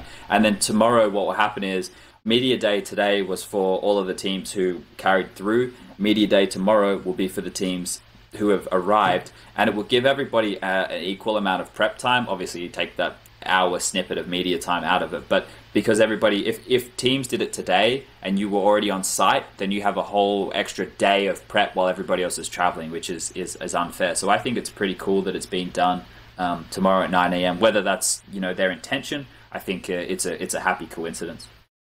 Yeah. Doesn't mean that it's gonna be announced at 9 a.m. just before people start jumping at you. It's like, oh, Sponge said it's gonna be at 9 a.m. It'll probably be. They probably have to do. Think about this, guys. They have to do all their graphics. They have to put it through the algorithm. They have to make sure it's all written up. They have to get the PR department to write up a post. They have to get ready to launch it all. They have to work out who's playing games when. So it'll come to you when you get it. Because I know you all want to do your pick'ems. So everyone chill out. You'll get it. We'll be doing ours very shortly. Yeah. Fuck me, I don't want to get into this. Prof, you start. We don't have the updated graph though. Give us the We do. graph. We should. Give We us the should. graph. Lucas, do you have the Where graph? is it? Where is you it? do. I want to see how far away. I sent it to Trick him. is just like disappearing. I'm like in the 300. distance. Oh, I'm at like 340 behind, I think. I'm really It's behind. going. It's really Going bad. well. Prof, even I've just been- Prof, I've you just went been for some digging in my crazy grave for the bets past last three- time, and yet you still managed For the past to 3 stay episodes, in I'm a just good like, spot. Yeah, I only invested 10 euros. That's Yeah, why. but Striker, you've literally got no hope here, mate. I do. I got fucked by, you know what? Fnatic especially. We both got fucked by Fnatic actually, but Prof also had Nepfuria, which he didn't have right, so he can't really blame it on Fnatic. But yeah, Fnatic losing to Vici in the first game. That was the thing that. Thank you, Mr. Exist. Your graph looks like Tesla stock right now, Striker. Yeah, pretty much. Hey! Pretty close. Yeah, so Consistently that's how I'm going down. doing. Look, but it's possible because of How combos much- and stuff. I can put in quite a bit. How big is the difference? I might 341, I think. 341. That's Or like you're over double. You're over double my amount. you can make it up. Don't worry. Yeah, it's So, not impossible anyone's because game. I have two more slips. If I win them both, maybe You get I'll- the pistol round, follow Yeah, up exactly. first by if I play low my own eco. game, Everything is possible. if I play my own game, I'm gonna be fine. Yeah, I'm just gonna hit come your back. shots, man. I Hit have your to take it round. shots. I have to take it round by round. No, not that one. Dude, Hit if somebody, 120%. if somebody I interview watches this, they're just gonna be fucking mad at me. No, of Whatever. course it is. Let's start with this. Prof, do you want to start or should I? Okay. Take this with a grain of salt, right? We didn't have that much. We didn't have that much to look at. First of all, Michael, the irrelevant Swedish person that Chad was talking about at the start of this. It was Chad, right? It wasn't Prof. It was definitely me. I was talking about Makaleli and Pronax. Yeah. Yes. No chance against Chaos. I forgot which tournament this was. I have to take one a cares. look. Yeah. Oh, loot bet. Oh yeah, that's right. Loot bet. No chance to win against Chaos in a best of 3. I feel confident in my boy Frozen, Slovakian young star. Next up, ESL Premiership. Vegs, he's gonna back me up on this, I'm sure. London being really, really big favorites. Because I think, wait, let me see. It was like something like 4 Yeah, it was 4 on Fierce. 4 on In fact, you're Fierce, having maybe, to or do something like a that. UK About team 4 and you're something really on Fierce. scraping the bottom of the barrel here, aren't It you? is. I had such a hard time picking anything out of these tournaments that are happening because it's basically like below top 40 teams most of the way through, basically. And so I ended up with Wendigo and the United Masters, which is basically best of 2s, which is that's not a great format to bet on usually. But I just feel like even though they had a lot of issues, they actually won something like their last 5 matches. So I just went with them to win against Tricked. They had pretty high odds, so I just ended up risking that. I put 110. That's max bet, right? I could not bet more. I would have probably bet maybe like 150 if I could have, just because I'm so behind. I put 110 into this. So I could make up like 250 on Prof, which is like 2/3 of the way Assuming to he Prof. makes no money. Exactly. If he Yeah. doesn't make anything, I could make it to like 2/3 of the way through. Do you see the problem here as well? If you keep doing the combos, at this point you'd be better off just do some singles. This is the first time I did combos. Yeah. Finally made up. was it Prof that was doing combos No, before then? Prof I is was doing just combos. doing the You've whole way even been through. fucking up the singles. That's how badly you've been. All right, you may The as thing well is, give I combos always a do shot. like half and half, but I always lose the worst ones, like the bad. The really bad, like Fnatic, I lost like $60 on them or something like that. Like the one match that I thought I was not gonna lose, of course I lost that one. Thank Mr. Exist. Yeah. I did some interesting bets as well, of course. I actually mentioned the one while we were doing the bets. I just mentioned Makelele. Oh, no I'm chance. going to be betting on Makelele. That's how deep I'm going. But it's not that deep, actually, because this no chance team, That's one of the better bets, actually. They've been making waves in this tier 2, 3. They actually made, where are they ranked? They're ranked like pretty high. Did they make top 30? They're like no. 36? 35th. 35. 35th. So they've been beating guys online. So good to them. And they're playing against Chaos, which is also the Swedish team with Relaxa and those guys, Plessen. They recently lost their coach, Devil Walk, who moved to No Chance. And No Chance. So No Chance has all the info on them. It's going to be easy win for No Chance. No Chance for Chaos. And what do I have? I can't see shit. I did Ago. I did Ago against Red Reserve. Red Reserve is a shit show. They literally bench people leave, and then those same people come back, stand in for them because they aren't paying money. That's Disco Doplin's mom tweeted that, so must be legit source. All in all, no faith at all in Red Reserve, so Ago is like, okay, whatever. Then for the last one, I went W7M. I went into the Brazilian League, some online cup or whatever, against INT Academy. My thinking was like, INTZ isn't that good, and this is their academy team, and these W7M guys, I saw them a lot of the times. They're playing like this top Brazilian whatever stuff. I'm like, this is an easy bet. I click, and then let's just check out this INTZ Academy, and they actually beat W7M like 2 days ago in a best of 3, 2-0. So that's kind of, I'm like not that sure about that bet anymore, but it is what it is. And like the total is, I put in 80 euros. I didn't want to. Oh, wow, you actually spent 80. Okay. I put in 80. Really? He's tried. Yeah, for I think he got it. So I could actually I think I could catch up in this if you lose and I win. Yeah, Almost. I disrespect someone's mom. Why are people saying I disrespect? You just quoted something. You didn't disrespect anyone. I just said you take it as it's just a piece of information. You use it. 320. Plus, some people have mums who are difference? pretty shit, so... Let's Just saying. not go I'm not down- saying let's not my go mum's down that shit. road. I'm just saying some people's mums are pretty shit. I mean, what's the it's difference? just a tweet. I think it's 327. most likely it's going to be true because moms always say things that you don't want to be said out loud and make you embarrassed, but the info is most likely going to be true. So do with that info what you want. And yeah, that's my bet. Probably going to wreck Striker again and just close it. But if you don't, I'm going to be like 20. It's more or less done. More or less done. If you don't win and I do, and then we're on. Yeah, then we're on for the last round. Yeah, this is how I make it. This is how I make it back up. my prof finally fucking that pussy out. That would be, his best cool. bet so far. Okay. Oh man. And we have one more before we draw the line, so everything is open. Yeah, just hit your shots, man. Striker's got to play the cautious games. He's got to kind of make sure he can do it as much as possible. There we go. Not sure about being cautious when I bet 110 on matches that I have no fucking clue about. No, I'm with. Well, you're kind of fucked sensible. at this point, aren't you? You've actually got to take a run for it now. No, yeah.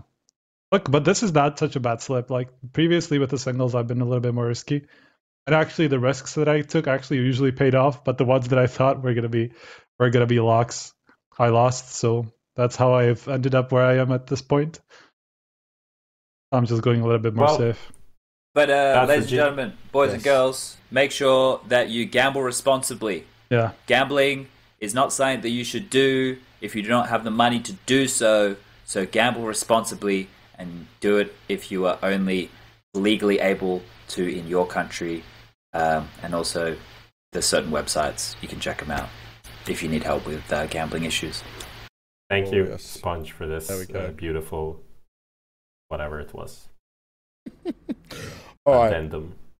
Our next part is to look at the legend stage in a bit more detail. Obviously, we've gone over what our seedings we think it will be, but I guess thoughts as we head into we can do the pick'ems at the same time, basically. So, Lucas, bring up the challenger stage pick'ems for me, give please. 1 second. So that we can actually see how that looks. Oh, okay, yeah, we're going to bring up the challenger stage pick'ems. Yeah, see how we did. Start with talking about the teams. Obviously, Astralis Liquid. favorites. But other than that, Sponge, what do you see as the most interesting that you want to see how they do? Are we talking about the pick'ems we did, or are we talking about the pick'ems we're going to do?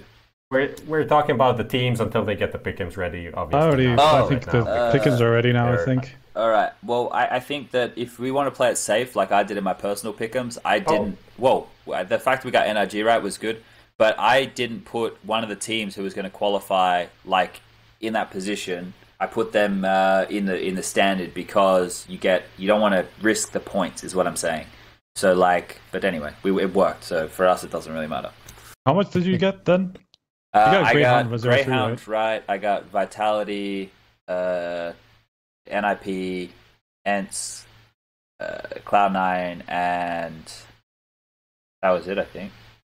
I mean, we got 6. Can someone explain? I don't understand that. I think if you put someone for a 3-0 and they go 3-1, you still get 1 point, but you don't get the 3-0. No? You don't get any points. No, you don't get anything for that 3-0. If they don't go 3-0. That's so... Prof's just living the dream and hoping. I mean, it's the same as if we got points for Vici not making it out when we put them at 0-3. It's kind of the same thing, I guess. But whatever, it just doesn't count. But it's not true, because you don't pick people I understand, yeah. It doesn't make sense. Whatever. Doesn't matter. We would have only got 2 things wrong if... Prof, no, Striker, who did you want me to pick instead of Tyloo? I didn't... You remember? You had a big... You were not happy with my Tyloo pick. No, I said... Wait, who did we... I did Vitality. Yeah, I picked Tyloo. I did Avantgarde. I'm glad I didn't fucking pick Vega in the end. Because I think that was Vega, yeah. That was the one I was considering. Vega really sucked. Yeah, that was a bad one. I think you wanted me to pick Vega over Tyloo, right? Actually. No. Actually, I might have. He said something along those lines. That's true. But either way, you both still would have been wrong, so it doesn't really matter. Whatever. Got 6, right? So I guess that's not bad. I think we did. We did pretty good. The Fnatic one. Acceptable. Right, so we basically missed Fnatic, Tyloo, and Vici going 0-3. Yeah, should have gone for a Greyhound. I mean, Greyhound, I guess, like in hindsight, obviously, this is going to look like hindsight 2020, but in hindsight, we should have gotten for Greyhound just because of basically the peak that Vici showed in the minor plan. We kind of saw that they could have had this. Greyhound 12-3 against Vitality, right? Lads, I know I left quite sporadically last time, but this time round, Melly needs her bed to go to sleep, so I don't have to leave just yet, but shortly I have to go, just so everybody's aware. We will speed this up for you. So 0-3 straight away, complexity, clearly the one. Yeah. There's no doubting that. You guys are with me, I'm sure. Does anybody have a problem with that? Nothing else makes sense. Personally, I'm not going to put them 0-3. I'm probably going to put some real unpredictable team there, because I think that the team's going to shit the bed really crazy. But I think from the data we have, that makes the most sense. Yeah. Agreed. Yeah, I'm not locking mine until I see my matchups regardless. I want to see how. Look, the question is, do we put Astralis or Liquid as 3-0s? So, I seeding, put Astralis. See, the seeding, right? The way that we're going to have it, if they do it like that, then I don't see Astralis losing a game, because we've been fair. They're not going to meet each other, so I guess either. I mean, they're going to play Complexity first round, Astralis for sure. So that's most likely, yeah. Locked in win. Flip this. Then it becomes about how they seeded the other teams, right? Because if they have Renegades in the top 8, and then Astralis win and Renegades win, then, for example, they'll play Renegades, right? And I think that they'll beat Renegades. But if teams seed a little bit differently, and they put someone else, let's say teams put MIBR in the 8th spot because they don't have enough data, then it's not that I think that MIBR are better than Astralis at the moment. We don't have any data. I just think there's the better potential. There is a chance, right? So without knowing with what the matchups are and the seeding, I think you have to just think that Astralis. It's either Astralis or Liquid. So I think we just go with the safe bet. Right? I think Astralis. Either or, just based on them being the top 2 seeds, they're not going to meet each other. So I think we can be safe in that. Unless obviously they just shit the bed somewhere, but then still, it doesn't matter. Liquid can potentially play Avantgarde, which is a lot more dangerous than Complexity, especially in a best of 1 in the first round. So that's a potential. Why would you think that Liquid is the better? Unless people actually see Liquid above Astralis, in that case, that would be extremely hilarious.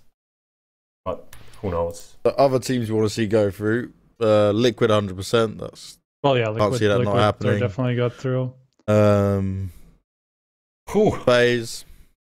I think FaZe. NRG have a deep enough map pool to go through. Depends when they get put in that whole seeding process. I think they have a deep enough map pool to go with the best of them. I think that MIBR... Are we going to do it? Yeah, Are we going to do it like last time? So everyone picks one? We have Oh, we put yeah, in yeah. NRG, Last and four. then we have four slots. Oh yeah, okay. We'll leave. Yeah, let's so do that. let's Do we get agree on NRG being there in. though? Do we agree on MIBR. NRG being here? I do. Okay. Yeah, I'm fine can't with mess it. I'm with them. just making sure everybody's on the same page. So does everybody now pick one then? Yes. I'll go last this time. So you Okay. guys just. All right, I went last time. I'm gonna go with Cloud. I'm going to go with I'm gonna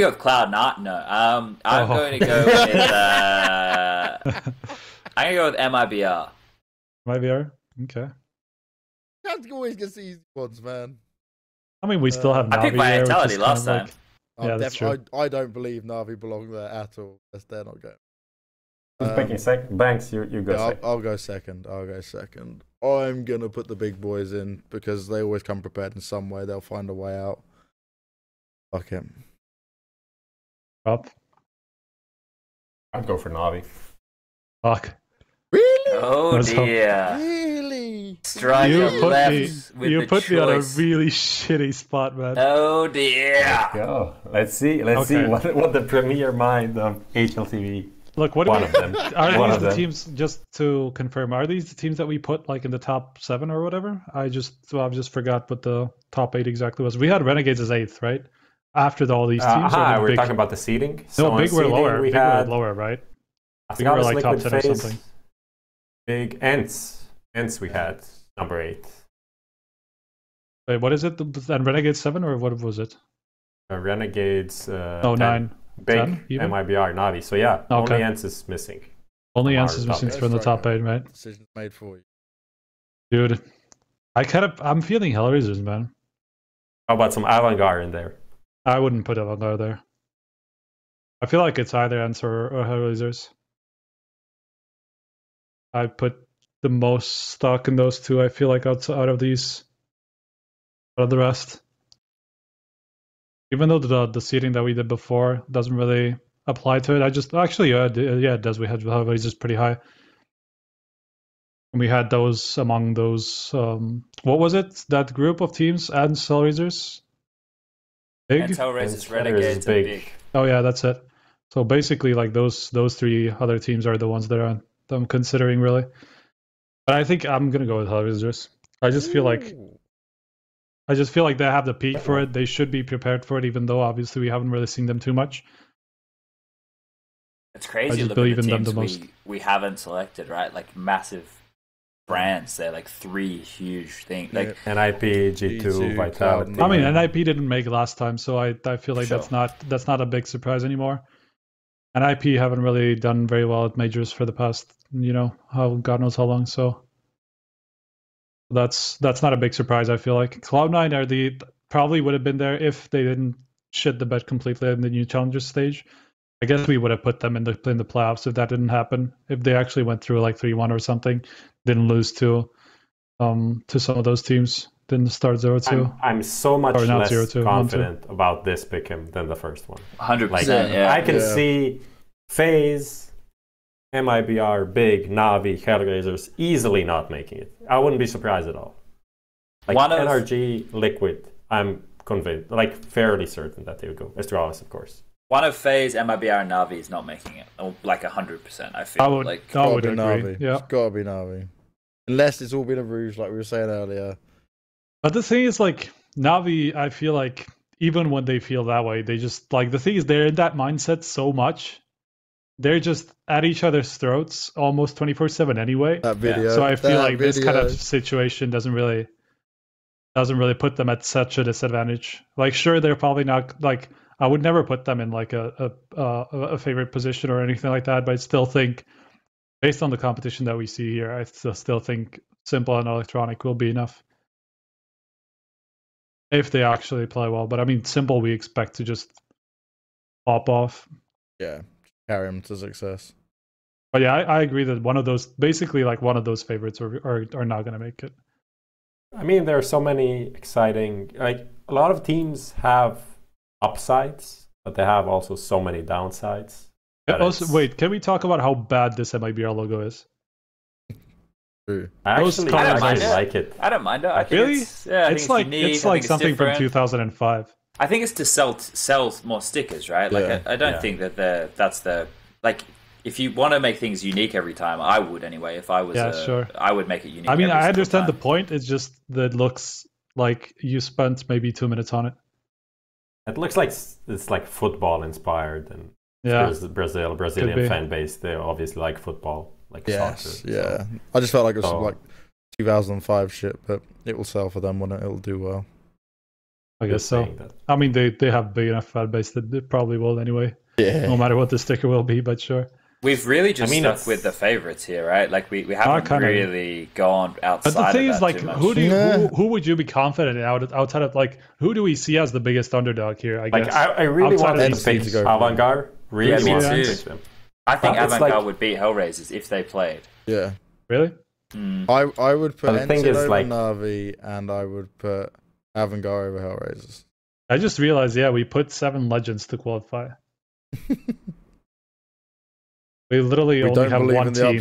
We literally only have one team there from the Challenger stage. The first we stage know how showed that us. Doesn't. No, because the first stage showed us that like the experienced teams make it through in this format with a seeded Swiss with the best of 3s. So why not again? But I mean, the issue that I have is that they will have warmed up, right, compared to some of these teams coming in. Obviously, a lot of these teams have not played for a long time. Yeah, exactly. Sure, that's the thing. That's how much stock do we put in something like Ring Rust, right? Like that's really where we have to pose that question. It's like only MIBR and Hellraisers just didn't play a tournament this year. Yeah, it's been big breaks though for between the tournaments and stuff. I don't know how much stock I put. Like, I didn't see good signs from the teams that we haven't picked, right? But also we haven't. It's such a weird one. It's just fucking. Who you could put any 8 teams there, and I'm pretty sure you'd probably still get 5. Just put anybody up there. Oh, someone in the chat just put a screenshot of a Brazilian football team, and it's pretty much exactly that. So that all makes sense now. Seriously, I saw Hedje, the Norwegian GDA. female. Thanks, man. He actually put those teams in a hat and just did the pick'ems with, like, basically randomly out of a hat. That was a pretty good approach to this, because that's kind of how I feel as well. This is it's rough. It's a pretty rough one. Like, it's very hard at this major. I feel like this must be like the hardest major that we've had in a long time. Like, out of these, I'm least convinced in MIBR just because I didn't see anything. Actually, out of the teams that I'm not too sure about, I feel like they will be the ones that will make it for sure. Yeah, I'm the most confident in those outside of Astralis and Liquid. Actually, I would say. Lads, I don't want to do this, but I'm going to turn into a pumpkin if I don't get out of here shortly. Yeah. So if you guys want to continue going, let me know, and I can. We have that top 3 thing, so we can finish with that, and we can just end things if you want. I like. The person whose room I'm in right now has a very early call time tomorrow. You guys can top 3 between the 2 of you. But let's do the top 3 next time. Just tell her that. And all right. we'll do it like this. We're at 10 p.m. Yeah, we'll save on to our top 3 for next time. That is our decisions, guys. That's what we think. I don't agree with that Na'Vi and Hellraiser, but there's many things we wouldn't agree on this. Any closing thoughts, starting with you, Prof, as we haven't been able to see your beautiful face this entire show? What can you do? It'll be better when I come to Poland, I guess. Or will it? Probably worse. Okay. Closing thoughts?